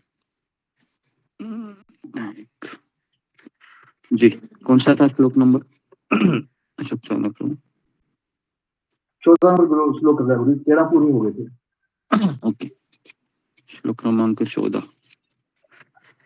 आपन्ना संस्कृति घोराम यन्नाम विवशो गृणन् ततः सद्य विमुच्येत यद्विभेति स्वयं भयम्। तो यहाँ पर ये बहुत सुंदर श्लोक है आज का। तो इसमें बताया गया है कि जन्म तथा मृत्यु के जटिल जाल में उलझे हुए जीव यदि अनजाने में भगवान कृष्ण के नाम का पवित्र उच्चारण करते हैं तो वे तुरंत मुक्त हो जाते हैं, क्योंकि साक्षात भय भी हरि नाम से भयभीत रहता है। वेरी वेरी इंपॉर्टेंट, बहुत सुंदर श्लोक है ना। तो एक समय था मैंने इसको याद किया था। आपन्ना संस्कृति घोरम यन्नाम विवशुगृणं ततो सद्य विमुच्येत यद्विभेति स्वयं भय। तो भय किसको भयभीत होता है? तो ये पहला पॉइंट रहेगा आज का, है ना। हालांकि हम सब भय से भयभीत है, भविष्य के बारे में चिंता करते हैं, कैसे होगा मेरा, कैसे होगा पता नहीं। भक्ति तो कर रहे हैं लेकिन अभी भी समझ में नहीं आ रहा है कि मैं सही जा रहा हूँ, सही जा रही हूँ। दुनिया के लोग मुझे गलत नजर से देखते हैं कि भक्ति करके ये क्या करेगी पता नहीं, या ये क्या करेगा, है ना। दुनिया किधर जा रही है, ये किधर जा रहा है। तो भाई बहुत सताता, हमें बहुत सताता है भाई। और भय के कारण ही हम फिर डिप्रेशन में जाते हैं, क्योंकि अनिश्चितता दिखाई देती है। ऐसा लगता है कि पता नहीं क्या होगा मेरा, कोई पूछ नहीं रहा है मुझे, कोई कॉल करके बता नहीं रहा है। पहले तो बहुत लोग कॉल करते थे, अभी तो किसी के कॉल नहीं आते हैं। कि ऐसा लगता है कि बिल्कुल अकेला हो गया, मैं अकेली हो गई जी। ऐसा लगता है? कितने लोगों को ऐसा लगता है? फिंगर को रेज कीजिए।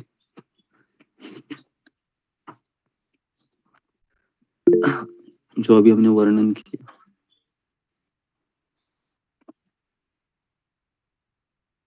ओके, लगता है कि सबका हाथ खड़ा होना चाहिए था इसमें।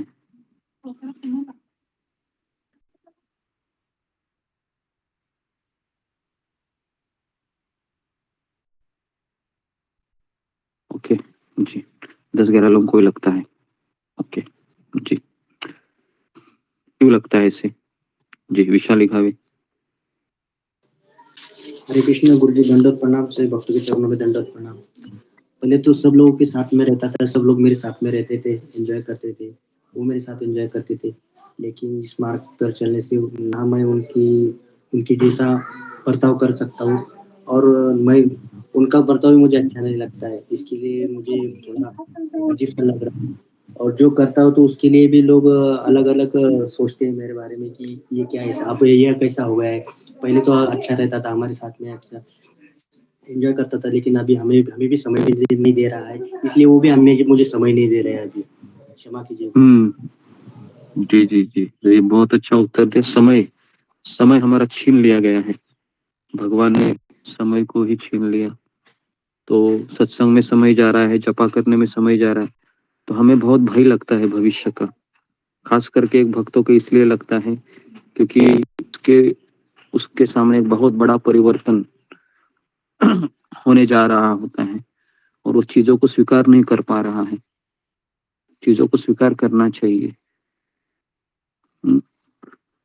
जी, निर्भर बना रहे भगवान। तो यहाँ पर कहते हैं कि जन्म तथा मृत्यु के जटिल जाल में उलझे हुए जीव।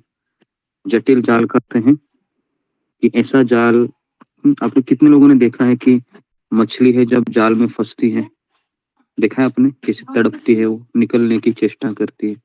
कितने लोगों ने देखा है उसको समुंदर में, या फिर जब आप कहीं गए होंगे तो, है ना, जब वो मछुआरा जाल बिछाता है, वो जाल में वो मछली ऐसी अटकती है बेचारी, ऐसी अटक जाती है कि बहुत चेष्टा करती है निकलने की, है ना। बहुत, जितना वो कोशिश करते हैं उतनी ज्यादा ही अंदर चली जाती है। ठीक है, ओके। 4 लोगों ने देखा है, आश्चर्य है। ठीक है, तो यूट्यूब में जाके एक बार देखिए किस तरह से वो, है ना, वो जो मछुआरा है मछली को किस तरह से बिछाता है, किस तरह से वो जाल में फंसती है। और जाल में फंसने के बाद जब उसको पता चलता है मैं फंस गई हूँ, तो क्या वो निकल सकती है मछली? वो नहीं निकल सकती है। देखो, है ना, उसका हो गया अभी, क्योंकि उसको पहले ही समझना चाहिए था ये जाल है। अभी हमारा प्रॉब्लम है, हम भी सब जटिल जाल में जकड़ गए हैं। जन्म तथा मृत्यु के जटिल जाल में उलझे हुए जीव, है ना।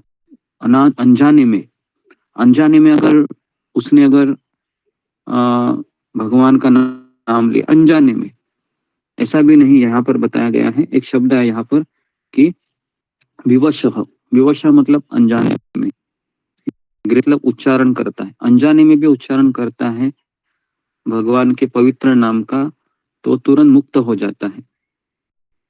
तो आप बोलोगे कि अनजाने में, मैं तो जानबूझकर करता हूँ भगवान के नाम को, जब 16 माला करता हूँ, एक किसी के दिन 64 करती हूँ, 32 करता हूँ, लेकिन मुझे ऐसा लग ही नहीं रहा कि मैं मुक्त हो गया हूँ।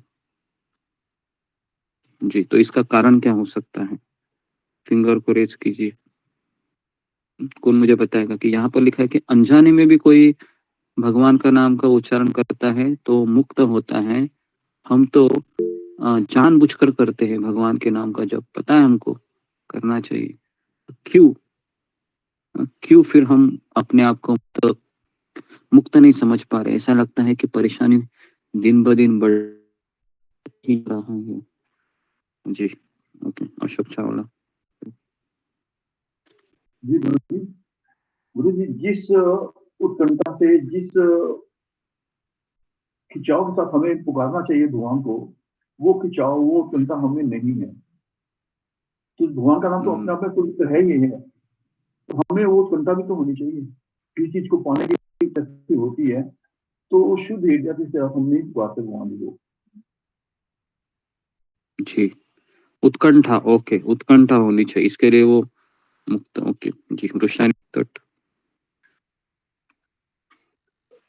हरे कृष्ण गुरु जी, दंडवत प्रणाम। सभी भक्तों को प्रणाम।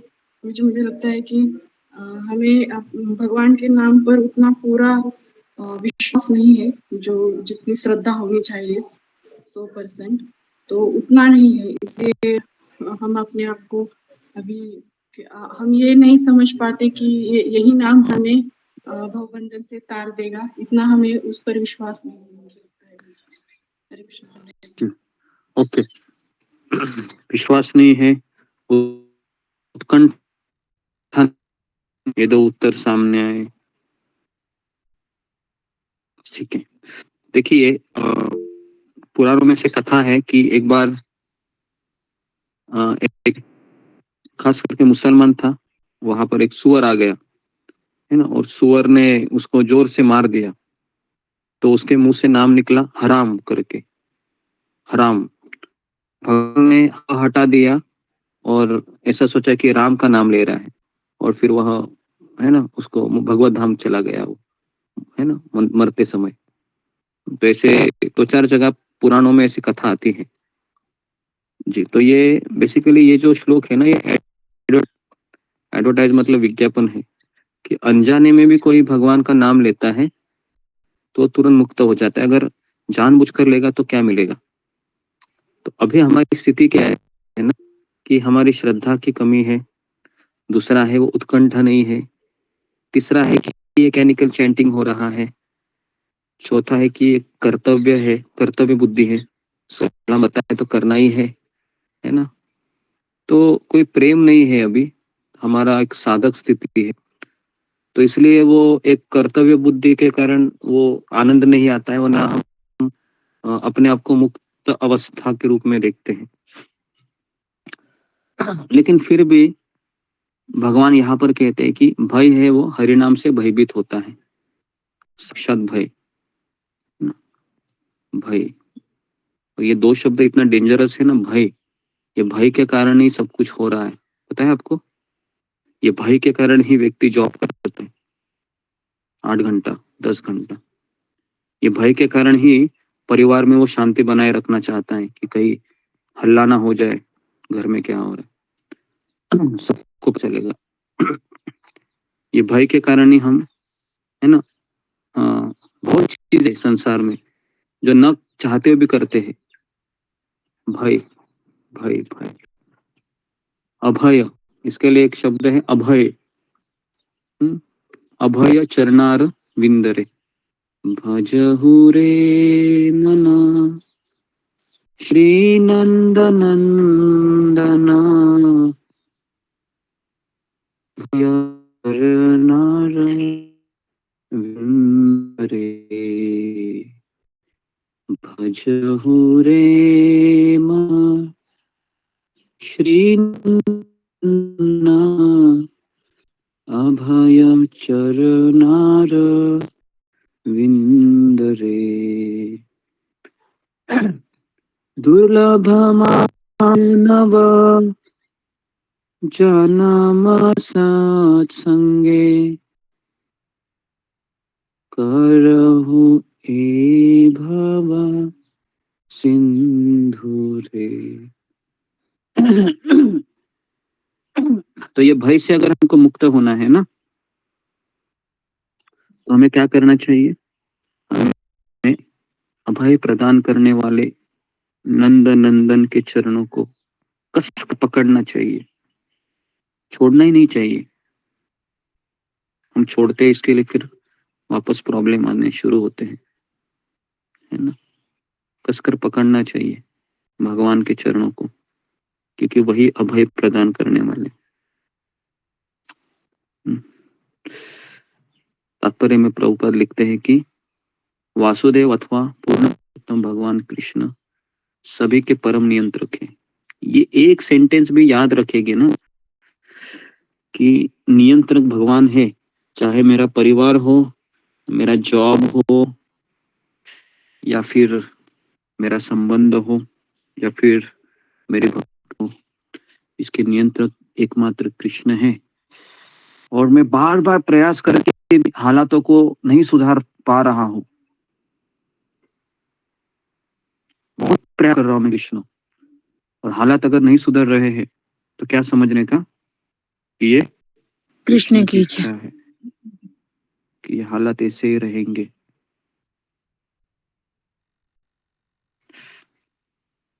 ये कृष्ण की कहते रहो, अपनी स्थिति को बदल नहीं सकता हूं, क्योंकि कृष्ण की इच्छा कुछ और है।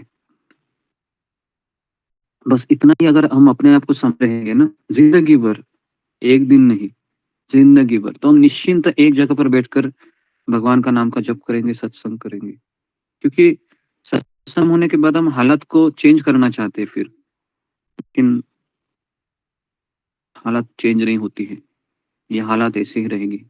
भगवान ने कुरुक्षेत्र के युद्ध भूमि में भी अर्जुन के हालातों को वैसे ही रखा। अर्जुन, तुम क्षत्रिय हो, तुम्हारे हालात ऐसे ही रहेंगे। तुम बोलोगे कि मुझे कटोरा लेना है हाथ में, मैं तुमको लेने नहीं दूंगा, क्योंकि तुम क्षत्रिय हो, तुम सन्यासी नहीं हो। तुम्हारा ये कर्तव्य करो, लेकिन कर्तव्य मुझे पूछ के करो, मैं गुरु हूं, है ना। अपने मन से कोई कर्तव्य मत करो। इसके लिए फिर अर्जुन है वो सफल योद्धा कहलाता है। तो हालात है, हम नहीं सकते, मैं बदलने चाहूंगा तो भी हालात नहीं बदलेंगे, बदलना मुझे है। लेकिन मैं कैसे बदलूं अपने आप को कृष्ण? मुझे तो अपने आप बदलना ही नहीं है, क्योंकि मैं सही हूं, ये गलत है। मैं तो हमेशा से रहता हूँ, मैं भक्ति करता हूँ कृष्ण, मैं माला कर रहा हूँ 16, तो मैं कैसे बदल सकता हूँ? बदलना तो इनको चाहिए ना, मैं कैसे बदलूं? तो यहाँ यहीं पर हम मार खाते हैं, क्योंकि हम भगवान चाहते हैं कि तुम बदलो ना, तुम भक्ति कर रहे हो, तुम गीता क्लास कर रहे हो, तुम बदलो। लेकिन हमें बदलने का तात्पर्य ये भी नहीं कि हम भगवान से दूर हो जाए बदलने से। जी, सबको समझ में आ रहा है क्या बताना चाह रहा हूँ मैं? कितने को समझ में आया? ओके। तो परिस्थितियां है कि हमारे ऊपर हावी होती रहेगी, लेकिन हम क्या करें?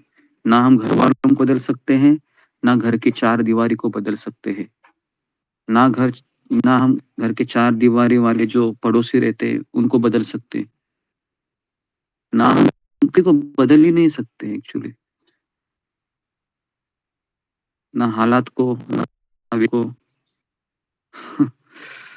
हमें अपने आप को ही बदलना पड़ता है। लेकिन अपने आप को बदलने का जब पता चलता है, तो भी हम सोचते हैं कि मैं क्यों बदलूं, मैं तो सही हूं, मैं क्यों बदलूं? तो इसके लिए भय हमारा पीछा नहीं छोड़ता है ना? अभय चरणार विंदरे। तो बदलना मुझे ही है, चाहे मैं भक्त हूं या मैं भक्त नहीं हूं। ये संसार बनाया ही ऐसे है।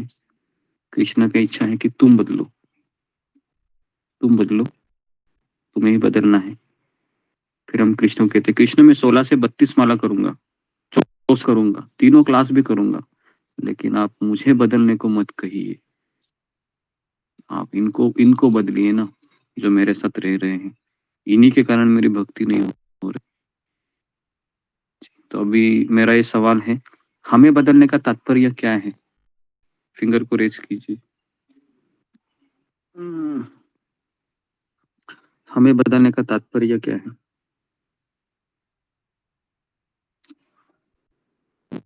दीप्ति सचदेवा। कृष्णा गुरुजी दंडवत प्रणाम। गुरुजी, हमें बदलने का तात्पर्य मुझे जो समझ आ रहा है वो यह लग रहा है कि भगवान हमें और निहारना चाहते हैं, कि हमारा जो स्वरूप है वो और अच्छा बनाना चाहते हैं, कि हम हर स्थिति में उनकी मर्जी में राजी रहकर अपनी भक्ति करें। हरे कृष्णा गुरुजी। धन्यवाद। नेक्स्ट एकता सोमानी। हरे कृष्णा गुरुजी। गुरुजी धन्यवाद।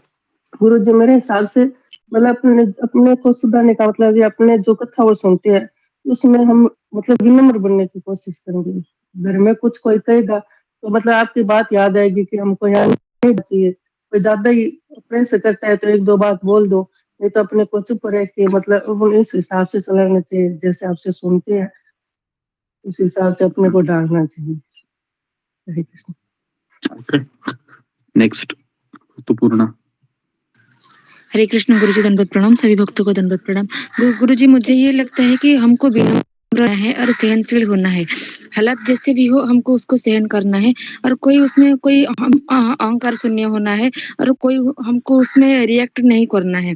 इसके द्वारा हम परिस्थिति जैसा भी हो हम उसमें ढाल सकते हैं और हमको बहुत ही अच्छा बनना है। जैसे कि भगवान की जो एक भक्त की जो सारे गुण है वो हमारे अंदर होना चाहिए। गुरुजी हरे कृष्ण। जी नेक्स्ट रबीना। हरे कृष्ण गुरुजी, दंडवत प्रणाम। सभी भक्तों के चरणों में दंडवत प्रणाम। गुरुजी, मैं समझती हूँ जो कैसा भी स्थिति हो, कुछ भी कोई बोले, हम आर्गू ना करें, बस अपने को बदलने को कोशिश करें, यानी हम सहनशील करके सह ले, बस वही मैं समझ रही हूँ। ओके, इसके अलावा और किसी का उत्तर है? जी रूबी कुमारी। हरे कृष्ण प्रभु, धन्यवाद प्रणाम से भक्तों को धन्यवाद प्रणाम।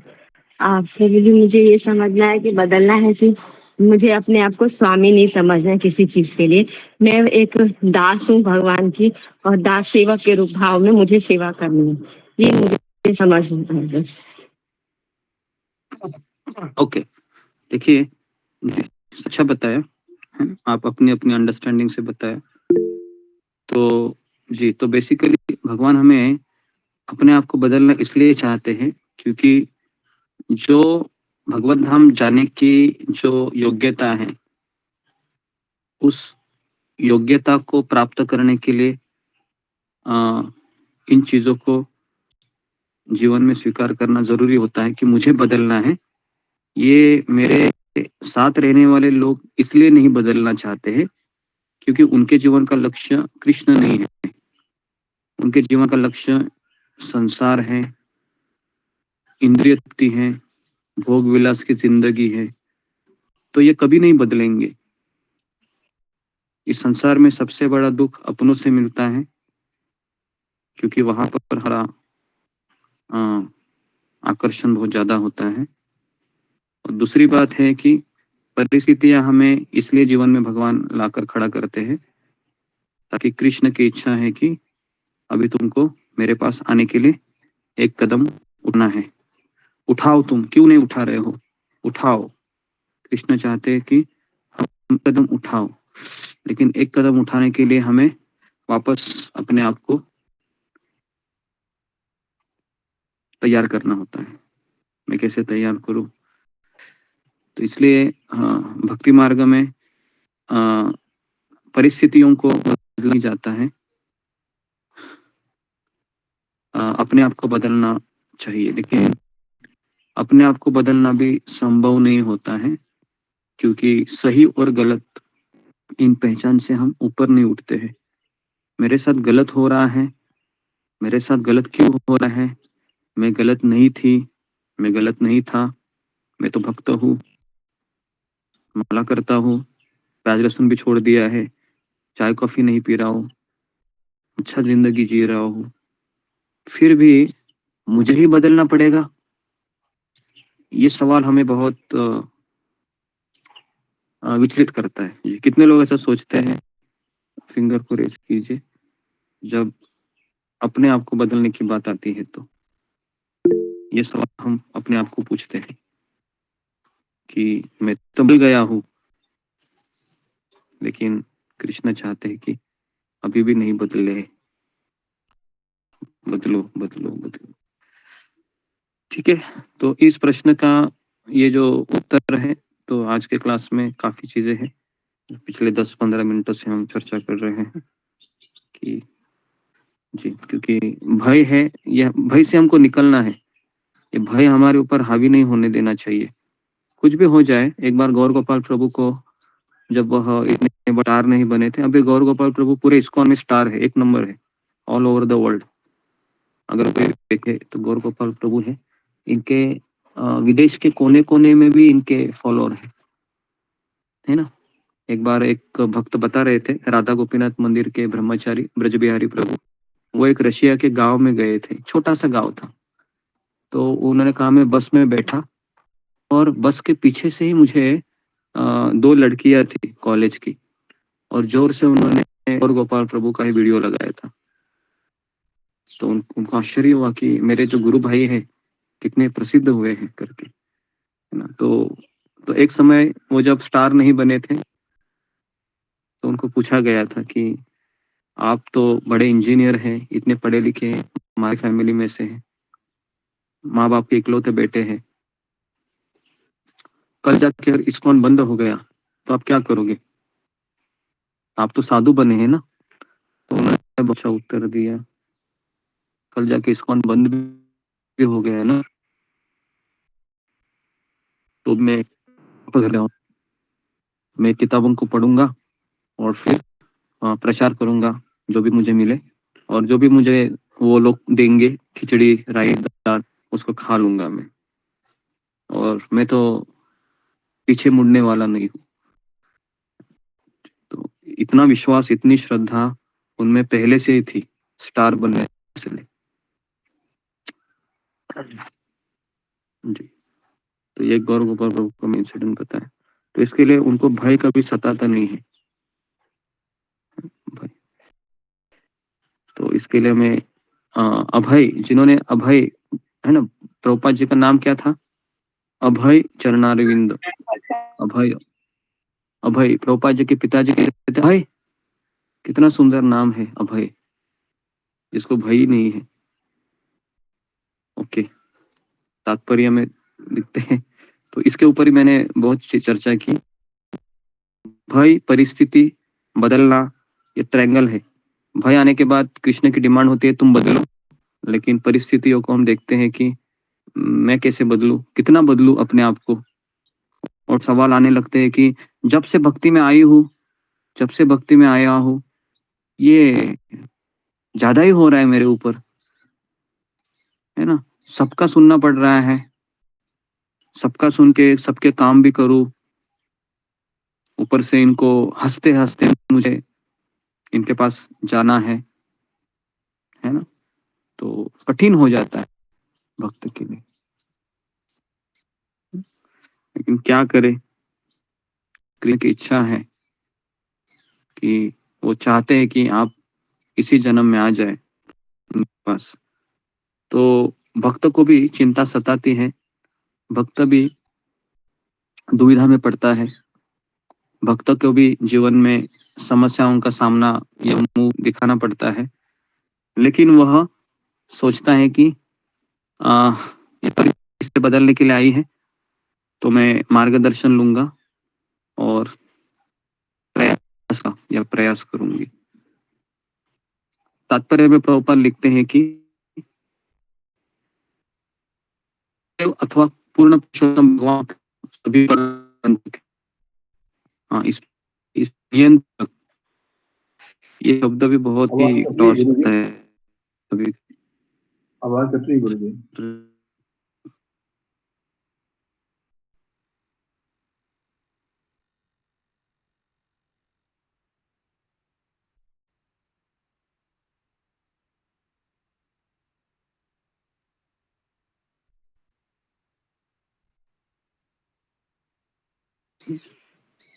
हरे कृष्ण, भी आ रहे आज?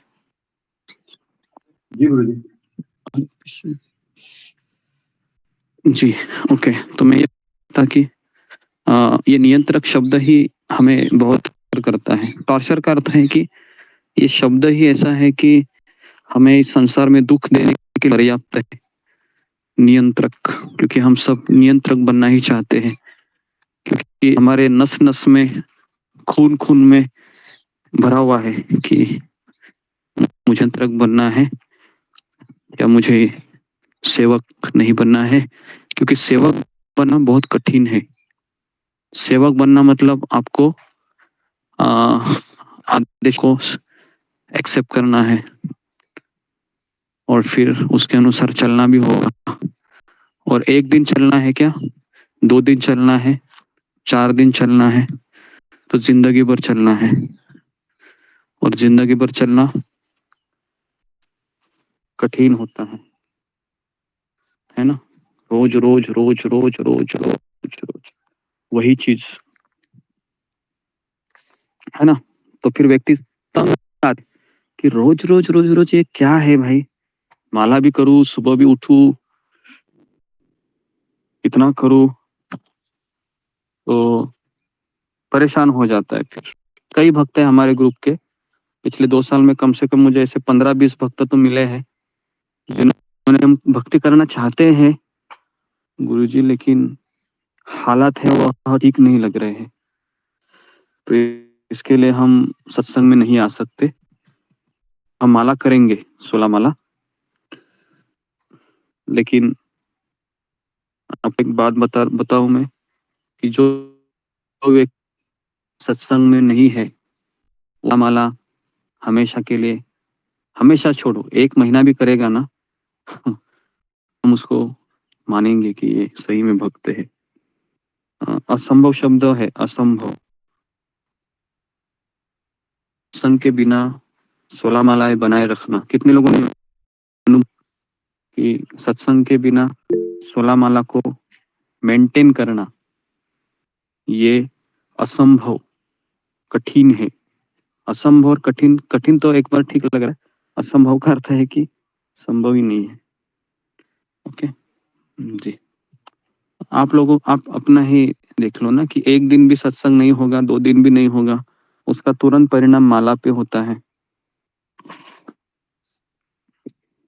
तो इसके लिए ये जो परिस्थिति आती है ना, तो आप उसका सबसे बड़ा अटैक सत्संग पर मत कीजिए। जब हम सत्संग पर अटैक करेंगे उन परिस्थितियों का, तो हमें केवल और केवल माया का वो माया के प्रलोभन मिलेंगे। और सबसे जैसे माला खत्म होती है ना, तो हमें जो चीज अच्छी लगती है भौतिक, वही हमको अच्छी लगने लगती है, और फिर हम सोचते हैं कि मैंने बहुत अच्छा प्रयास किया भक्ति करने का, लेकिन अभी मुझसे नहीं हो रहा है। तो इसलिए हमें भय को हमको अपने मन से निकलना चाहिए और हमको सेवा का मूड अपनाना चाहिए। जो भी परिस्थितियां जीवन में आ रही है उसको स्वीकार करते हुए चलना चाहिए। इस सृष्टि में कोई ऐसा नहीं है जो सर्वशक्तिमान के क्रोध से भयभीत ना हो। रावण, हिरण्यकशिपु, कंस जैसे विकट असुर तथा ऐसे ही अन्य शक्तिशाली जीव भगवान के द्वारा मार डाले गए। रावण, आपको पता है, रावण ऐसा व्यक्ति था कि हर लोक की स्त्री उसके पास थी, उसके राज दरबार में, फिर भी वो सीता की इच्छा रख रहा था।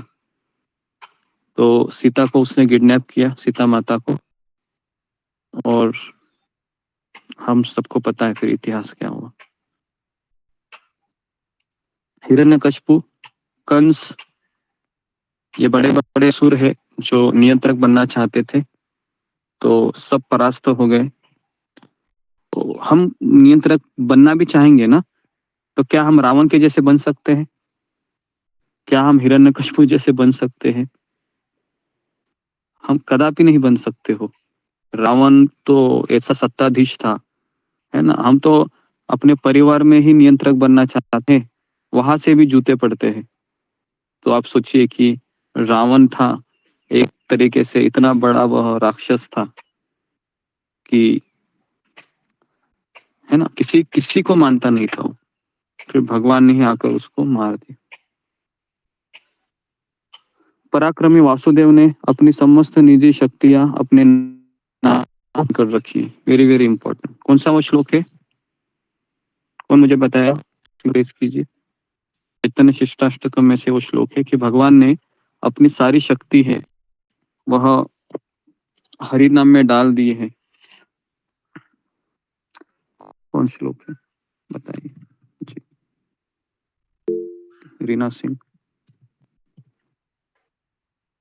हरे कृष्णा भगवान गुरुदेव से गुरुदेव श्लोक है, नामकारी बहुधा निज सर्वशक्ति पिता नियमित स्मरणेन काल एतादृशी तो कृपा भगवान मापि गुरुदेव विष्णु हरि ना अनुराग। हरे कृष्ण। दूसरा श्लोक। तो ये चैतन्य चेष्टाष्टकम का दूसरा श्लोक है। नाम नामकारी बहुधा निज सर्वशक्ति। निज मतलब भगवान की सर्वशक्ति है, हरि नाम में है। बस उतना फेथ चाहिए। अगर फेथ है और मैं हरि नाम को ले रहा हूँ कि कृष्ण का नाम है, मुझे इस परिस्थिति से निकालेगा। और हम हरे कृष्ण कृष्ण कृष्ण हरे हरे, हरे राम राम राम हरे हरे, और वापस अपने आप को रिमाइंड करेंगे कृष्ण का नाम में सारी है, सब मुझे शक्ति प्रदान करेंगे। ऐसे भाव जब करेंगे तो रिजल्ट मिलेगा। प्रत्येक वस्तु भगवान से संबंधित है और प्रत्येक वस्तु की अपनी पहचान उनमें ही निहित है।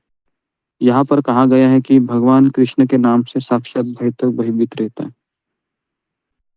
इस बात का सूचक है कि कृष्ण का नाम भगवान कृष्ण से अभिन्न है ना। नाम चिंता कृष्ण चैसा विग्रह, पूर्ण शुद्ध नित्य मुक्त अभिनत्व नाम। अभिनत्व मतलब अभिन्न है। अतः कृष्ण का नाम भगवान के समान ही शक्तिमान है। Very very important. तब भगवान का नाम भगवान के समान शक्तिमान है कृष्ण का नाम, लेकिन मुझे उतना श्रद्धा ही नहीं है। तो इसके लिए मैं भगवान के नाम लेना भी चाहती हूँ या चाहता हूँ, इच्छा नहीं होती है। लगता है अभी 16 माला हो गए और कितना करे, है ना। तो वो नहीं है विश्वास। इसलिए बड़े से बड़े संकट में भी भगवान के पवित्र नाम का लाभ उठाया जा सकता है। कृष्ण का दिव्य नाम का चाहे अनजाने में से बाध्य होकर भी उच्चारण किया जाए, जन्म मृत्यु के चक्र से तुरंत मुक्त हो सकता है, तुरंत। तो अभी आप सभी लोग तुरंत मुक्त होने के इसमें ही है, क्योंकि कोई भी व्यक्ति है एटलीस्ट प्रभुपाद का आश्रय लिया है ना। हम प्रभुपाद जी की ही गीता भागवत पढ़ रहे हैं, तो इतना तो पता है कि हम उस मार्ग पर तो है अभी। तो हमको अगला जन्म तो एटलीस्ट 84 लक्ष योनि में तो नहीं मिलेगा, लेकिन वापस कह रहे हैं कि समर्पण का भाव तो आने को समय लगता है, क्योंकि धीरे है ये, कोई ऐसे तुरंत वो विकसित नहीं कर सकता। समर्पण का भाव परिस्थितियों तो क्या उसको विवश करती है उस भाव को अपनाने के लिए, लेकिन अक्सर देखा गया है कि परिस्थितियां उसको भगवान से दूर ले जाती है। लेकिन अगर वह दृढ़ है में है मुझे फिर परिस्थितियों के ऊपर वह मात करके आगे बढ़ता है। लड़ने वाला भी हजारों में से एक ही होता है, ये भी आपको बता रहा हूँ। क्योंकि भगवान कहते हैं गीता में, मनुष्यानाम सहस्रेषु कश्चित् यतति सिद्धये, है ना। यत् सिद्धानाम कश्चित् मान व्यक्ति तत्वत। बेसिकली हजारों में से एक व्यक्ति ही कर पाता है, क्योंकि सबके बस की बात नहीं है। ये हताश हो जाता है, निराश हो जाता है। लेकिन अगर वो कंटिन्यू दवाई ले रहा है सत्संग में, तो फिर वह है ना जाएगा आगे। वो नहीं करेगा तो नहीं जाएगा, क्योंकि सत्संग में ही वो बल है। माया है वो सत्संग में माया का प्रभाव नहीं होता है। माया हर जगह अपना वर्चस्व दिखा सकती है, सब जगह पर।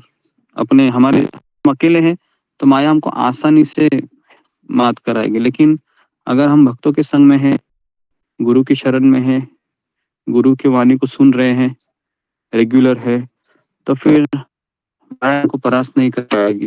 कोशिश करेगी वो, लेकिन हम जुट रहेंगे। तो इसलिए हमारा आसरा यही है। ठीक है, तो यहाँ पर मैं रुकता हूँ। किसी को कुछ प्रश्न है?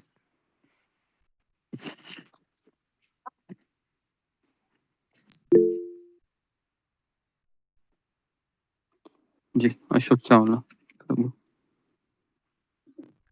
जी गुरु जी, पूरी जगह है। आपने कहा बदलना सही है, कोई बदलता नहीं, बड़ा मुश्किल है बदलना अपने आप को। ये तो सही है, बदलना मुश्किल है, पर धीरे धीरे अगर सुधार आया आदमी सुधारे, क्योंकि एक्सपीरियंस तो हो चुका है, कितना बुरा एक्सपीरियंस है लाइफ में, और एक से स्वार्थी, हर एक आदमी स्वार्थी है। पर अगर धीरे धीरे उससे कट ऑफ होके धीरे धीरे सुधरे तो बदल तो सकता है आराम से। फिर तो मेरा अनुभव है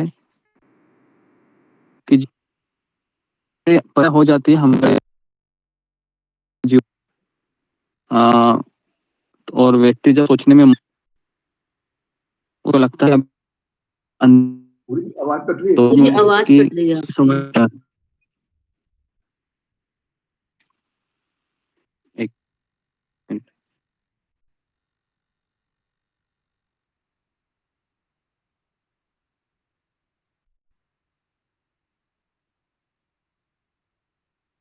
कृष्ण जी, आ रही है? जी हरे कृष्ण। जी गुरु जी। ओके आ रही है। जी। तो मेरा ऐसा मानना है कि जब जीवन में ऐसी एक घड़ी आती है हम सबके जिंदगी में, जो माला करते हुए सत्संग करते हुए भी ऐसा लगता है कि अभी अंधेरा हो रहा है जीवन में, और वह सही समय होता है कि हम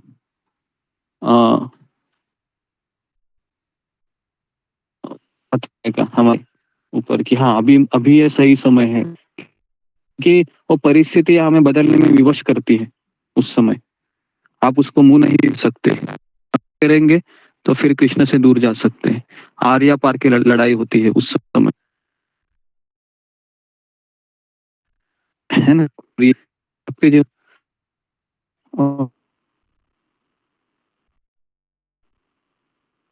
कि भगवान आपको याद है मैंने जो कैलाश की स्टोरी बताई थी, तो उसमें जब कैलाश वो सांप बनता है तो उस समय नारद मुनि कहते हैं कि इससे कभी खत्म नहीं होगा, तो उन्हीं के बच्चों को बुलाता है वो सांप सांप सांप करके, और उसके बच्चे सांप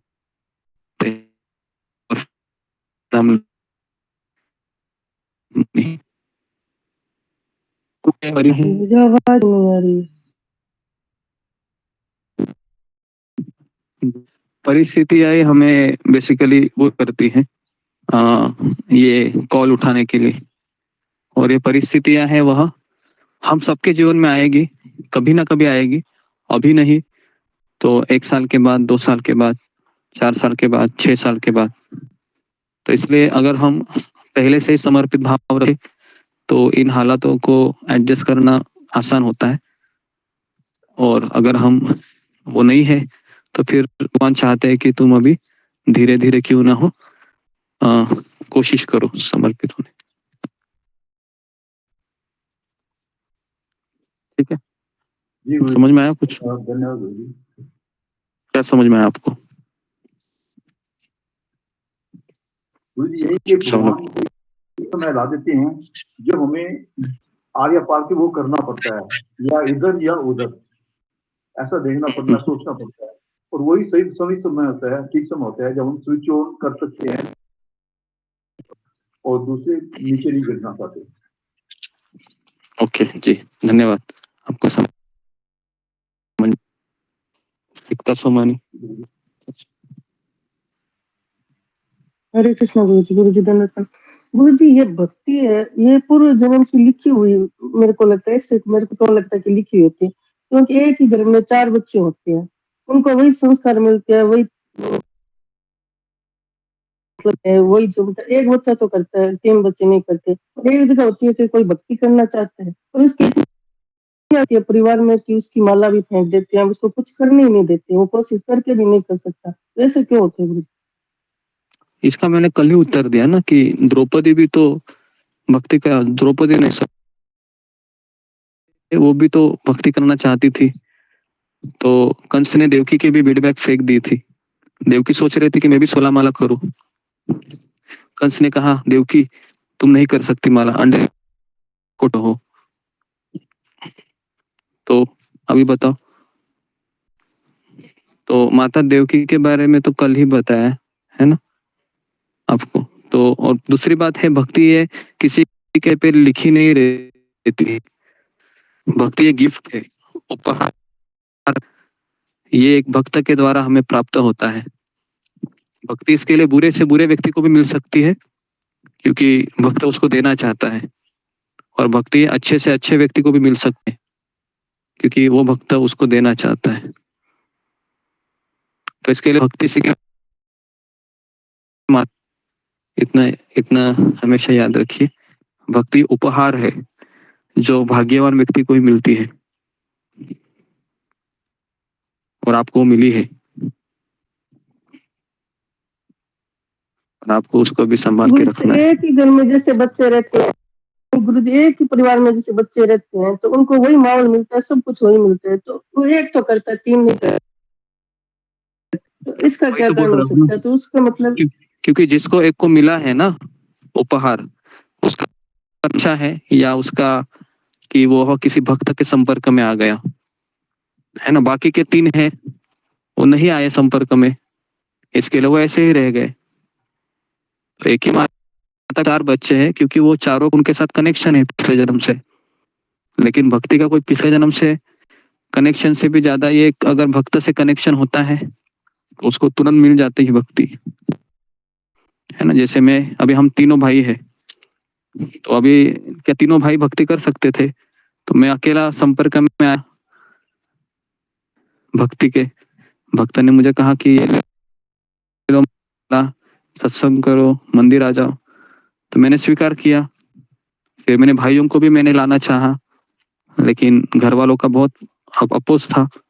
घर वालों ने कहा कि बेटा तो चला गया इस्कॉन में, अभी ये 2 बेटों को भी बिगाड़ रहा है, तो नहीं आ सके वो भक्ति में। तो इसके लिए जरूरी नहीं है कि भक्ति ये उपहार भी है, और अगर हम उस उपहार को नहीं समझे तो उपहार छीन भी लिया जाता है हमसे, ये भी उतना ही समझना जरूरी है। उपहार मिलना एक बात है, उपहार को बनाए रखना दूसरी बात है। और उपहार के महत्व को समझते हुए दिन प्रतिदिन चलना, ये एक और बात है। तो हम सबके पास उपहार है अभी, लेकिन उस उपहार को मुझे अपनी जिंदगी में दिन प्रतिदिन बनाए रखना अंतिम समय तक, ताकि ये कोई छोड़ ना दूं या मैं कहीं रख ना दूं और फिर कोई मुझसे छीन के चला ना जाए। तो इस बारे में हमें सोचना चाहिए।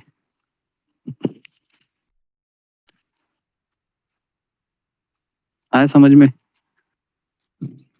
जी गुरु जी, क्या आया समझ में, बताओ।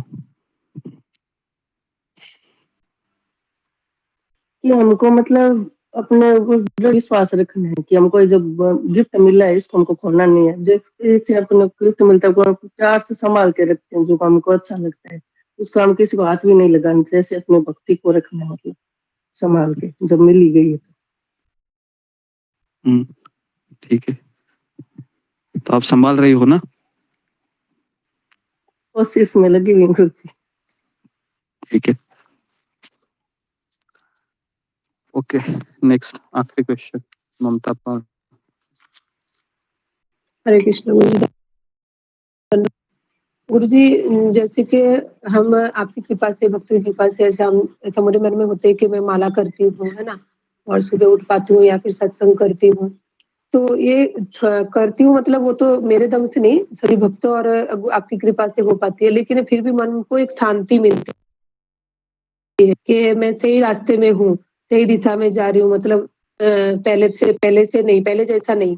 तो ये क्या धीरे धीरे ऐसा अहंकार के स्टेप को लाते हैं क्या? धीरे धीरे हमें ये अहंकार आ जाएगी ऐसा सोच मेरे मन में सोच आते कि मैं सही रास्ते पे हूँ, और मेरे मन को एक सुकून मिलता है कि मैं ठीक जगह में हूँ। तो ये क्या धीरे धीरे क्या अहंकार के तरफ जाएगा क्या? तो ये मैं कैसे कर सकूँ? मेरे मन में सोच आते, कैसे मैं इसको ये करूँ? जो भक्त रोज सत्संग करता है उसको पता है कि मेरी जगह कहाँ है। तो मुझे नहीं लगता है कि, क्योंकि मैं तो सत्संग में सारी चीजें बताता रहता हूँ, है ना, वही चीज रिपीट करता हूँ मैं डेली। भक्ति आसान नहीं है, लेकिन भक्ति एक गिफ्ट है, हमको इसको संभाल के रखना चाहिए, रोज सुबह आना चाहिए, संघर्ष करना चाहिए, अहंकार से बचना चाहिए। वही चीजें मैं रिपीट करता रहता हूँ। तो मुझे नहीं लगता है कि जो व्यक्ति रेगुलर सत्संग करता है तो उसको अहंकार आ सकता है। एटलीस्ट उसको पता तो चलेगा कि मेरे विचार बदल रहे हैं अभी, क्योंकि सत्संग में जो बताया जा रहा है और मेरे मन में जो विचार आ रहा है वो मैच नहीं करते। तो उस समय, या फिर कभी कभी मुझे ही पता चलता है ना, बातचीत करने से भी कि अभी कुछ तो गड़बड़ हुआ है इसका, तो फिर उस समय मैं खुद से बता देता हूँ, और अगर सामने से पूछते हैं तो फिर मैं बता देता हूँ। ठीक है, तो अहंकार तो नहीं आ जी। रहा है। ओके, धन्यवाद। नीमा जोशी। हरे कृष्णा गुरुजी, धन्यवाद, प्रणाम। गुरुजी, जैसे कई लोग ये पूछते हैं ना कि जैसे उनसे कुछ भक्ति की बात बोलते हैं या कुछ भी प्रोफेशनल में कहीं भी, तो वो बोलते हैं कि किसने देखा है ये जन्म, अभी इस जन्म में तो मतलब हमें क्या पता कि अगले जन्म में क्या होने वाला है, एक ही तो जिंदगी मिली है, उसमें भी हम इतनी रोक टोक करना शुरू कर दें और इतना कोई उम्र थोड़ी ना है इस तरह की चीजें छोड़ने की। तो गुरुजी उनको कैसे जवाब दे कि वो जो बोलते हैं ना कि किसने देखा है यही जन्म तो है, पता नहीं अगला, हाँ, एक ही जन्म तो मिला है, उसमें भी हम ऐसे मतलब इतना रिस्ट्रिक्शन, ये नहीं खाना, यहाँ नहीं जाना, वहां नहीं जाना शुरू कर दें, तो फिर तुम पागल। जैसे मैं भी कभी अपनी ऑफिशियल जैसे प्रोफेशन में भी बोलते थे, बोलते पागल है तो इतनी, उसमें तूने ये छोड़ दिया, प्याज व्याज नहीं खाएगी तो बीमार पड़ जाएगी, ये हो जाएगा, वो हो जाएगा, बहुत सारी जो व्यवहारिक, उनको कैसे जवाब दें कि अगला जन्म तो हमारा वो मतलब जैसे वो बोलते हैं कि भाई हमने हमें क्या पता क्या एक ही जीवन मिला है, उसमें हम ये भी ना करें, तो वो उसको उसको कैसे जवाब दें मुझे? पर कैमरा, नीमा जोशी, जिंदगी में हरे एक कृष्ण, बार प्रणाम, हरे कृष्णा। हमेशा एक इनको। तो पहली बात तो हमको समझना चाहिए कि अश्रद्धालु व्यक्ति को हरिनाम की महिमा का उपदेश करना ये एक अपराध में। तो गुरुजी जिस व्यक्ति को मतलब उनको भगवान के, बताते नहीं कि जब वो हम अब हमको छोड़े की बात बोलते हैं ना, जब वो हमको बोलते तू पागल, मतलब जब वो हमको बताते हैं ना गुरुजी, वैसे मैं उनको किसी को भी नहीं ऐसे बोलती, जो नहीं सुनना मैं चाहता बता रहा उनको हूँ, मैं नहीं बोलती हूँ।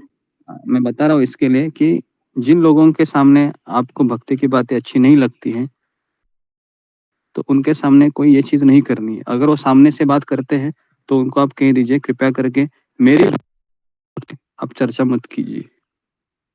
मजाक उड़ाते हैं गुरुजी।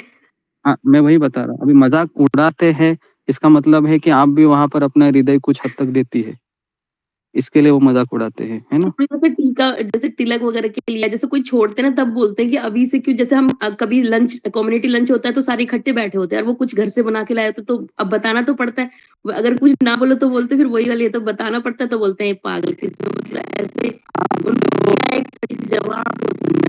मैंने तो मेरा अपना उदाहरण भी दिया था जब मैं जहाज में था, तो ये तो सब चीजें हैं बाय डिफॉल्ट आती रहेगी।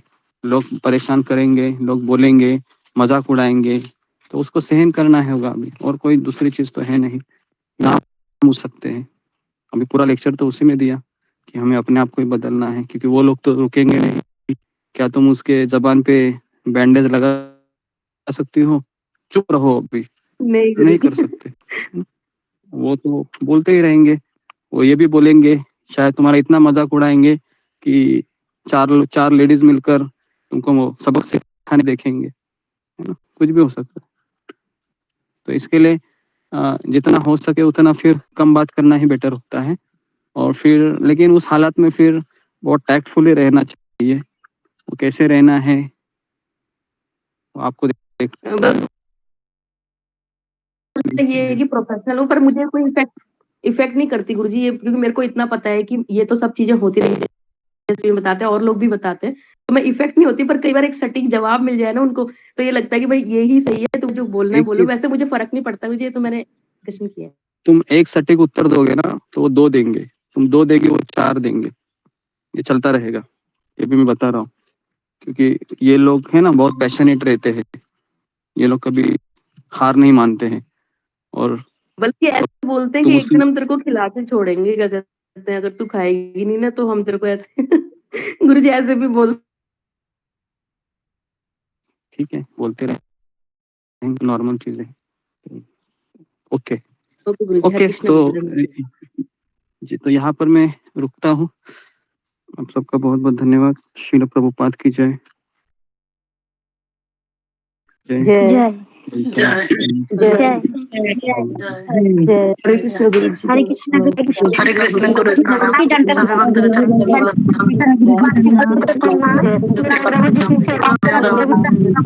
सरस्वती प्रणाम प्रभु माता जी को माता जी को चरणों में दंडवत तो चरणों में माता जी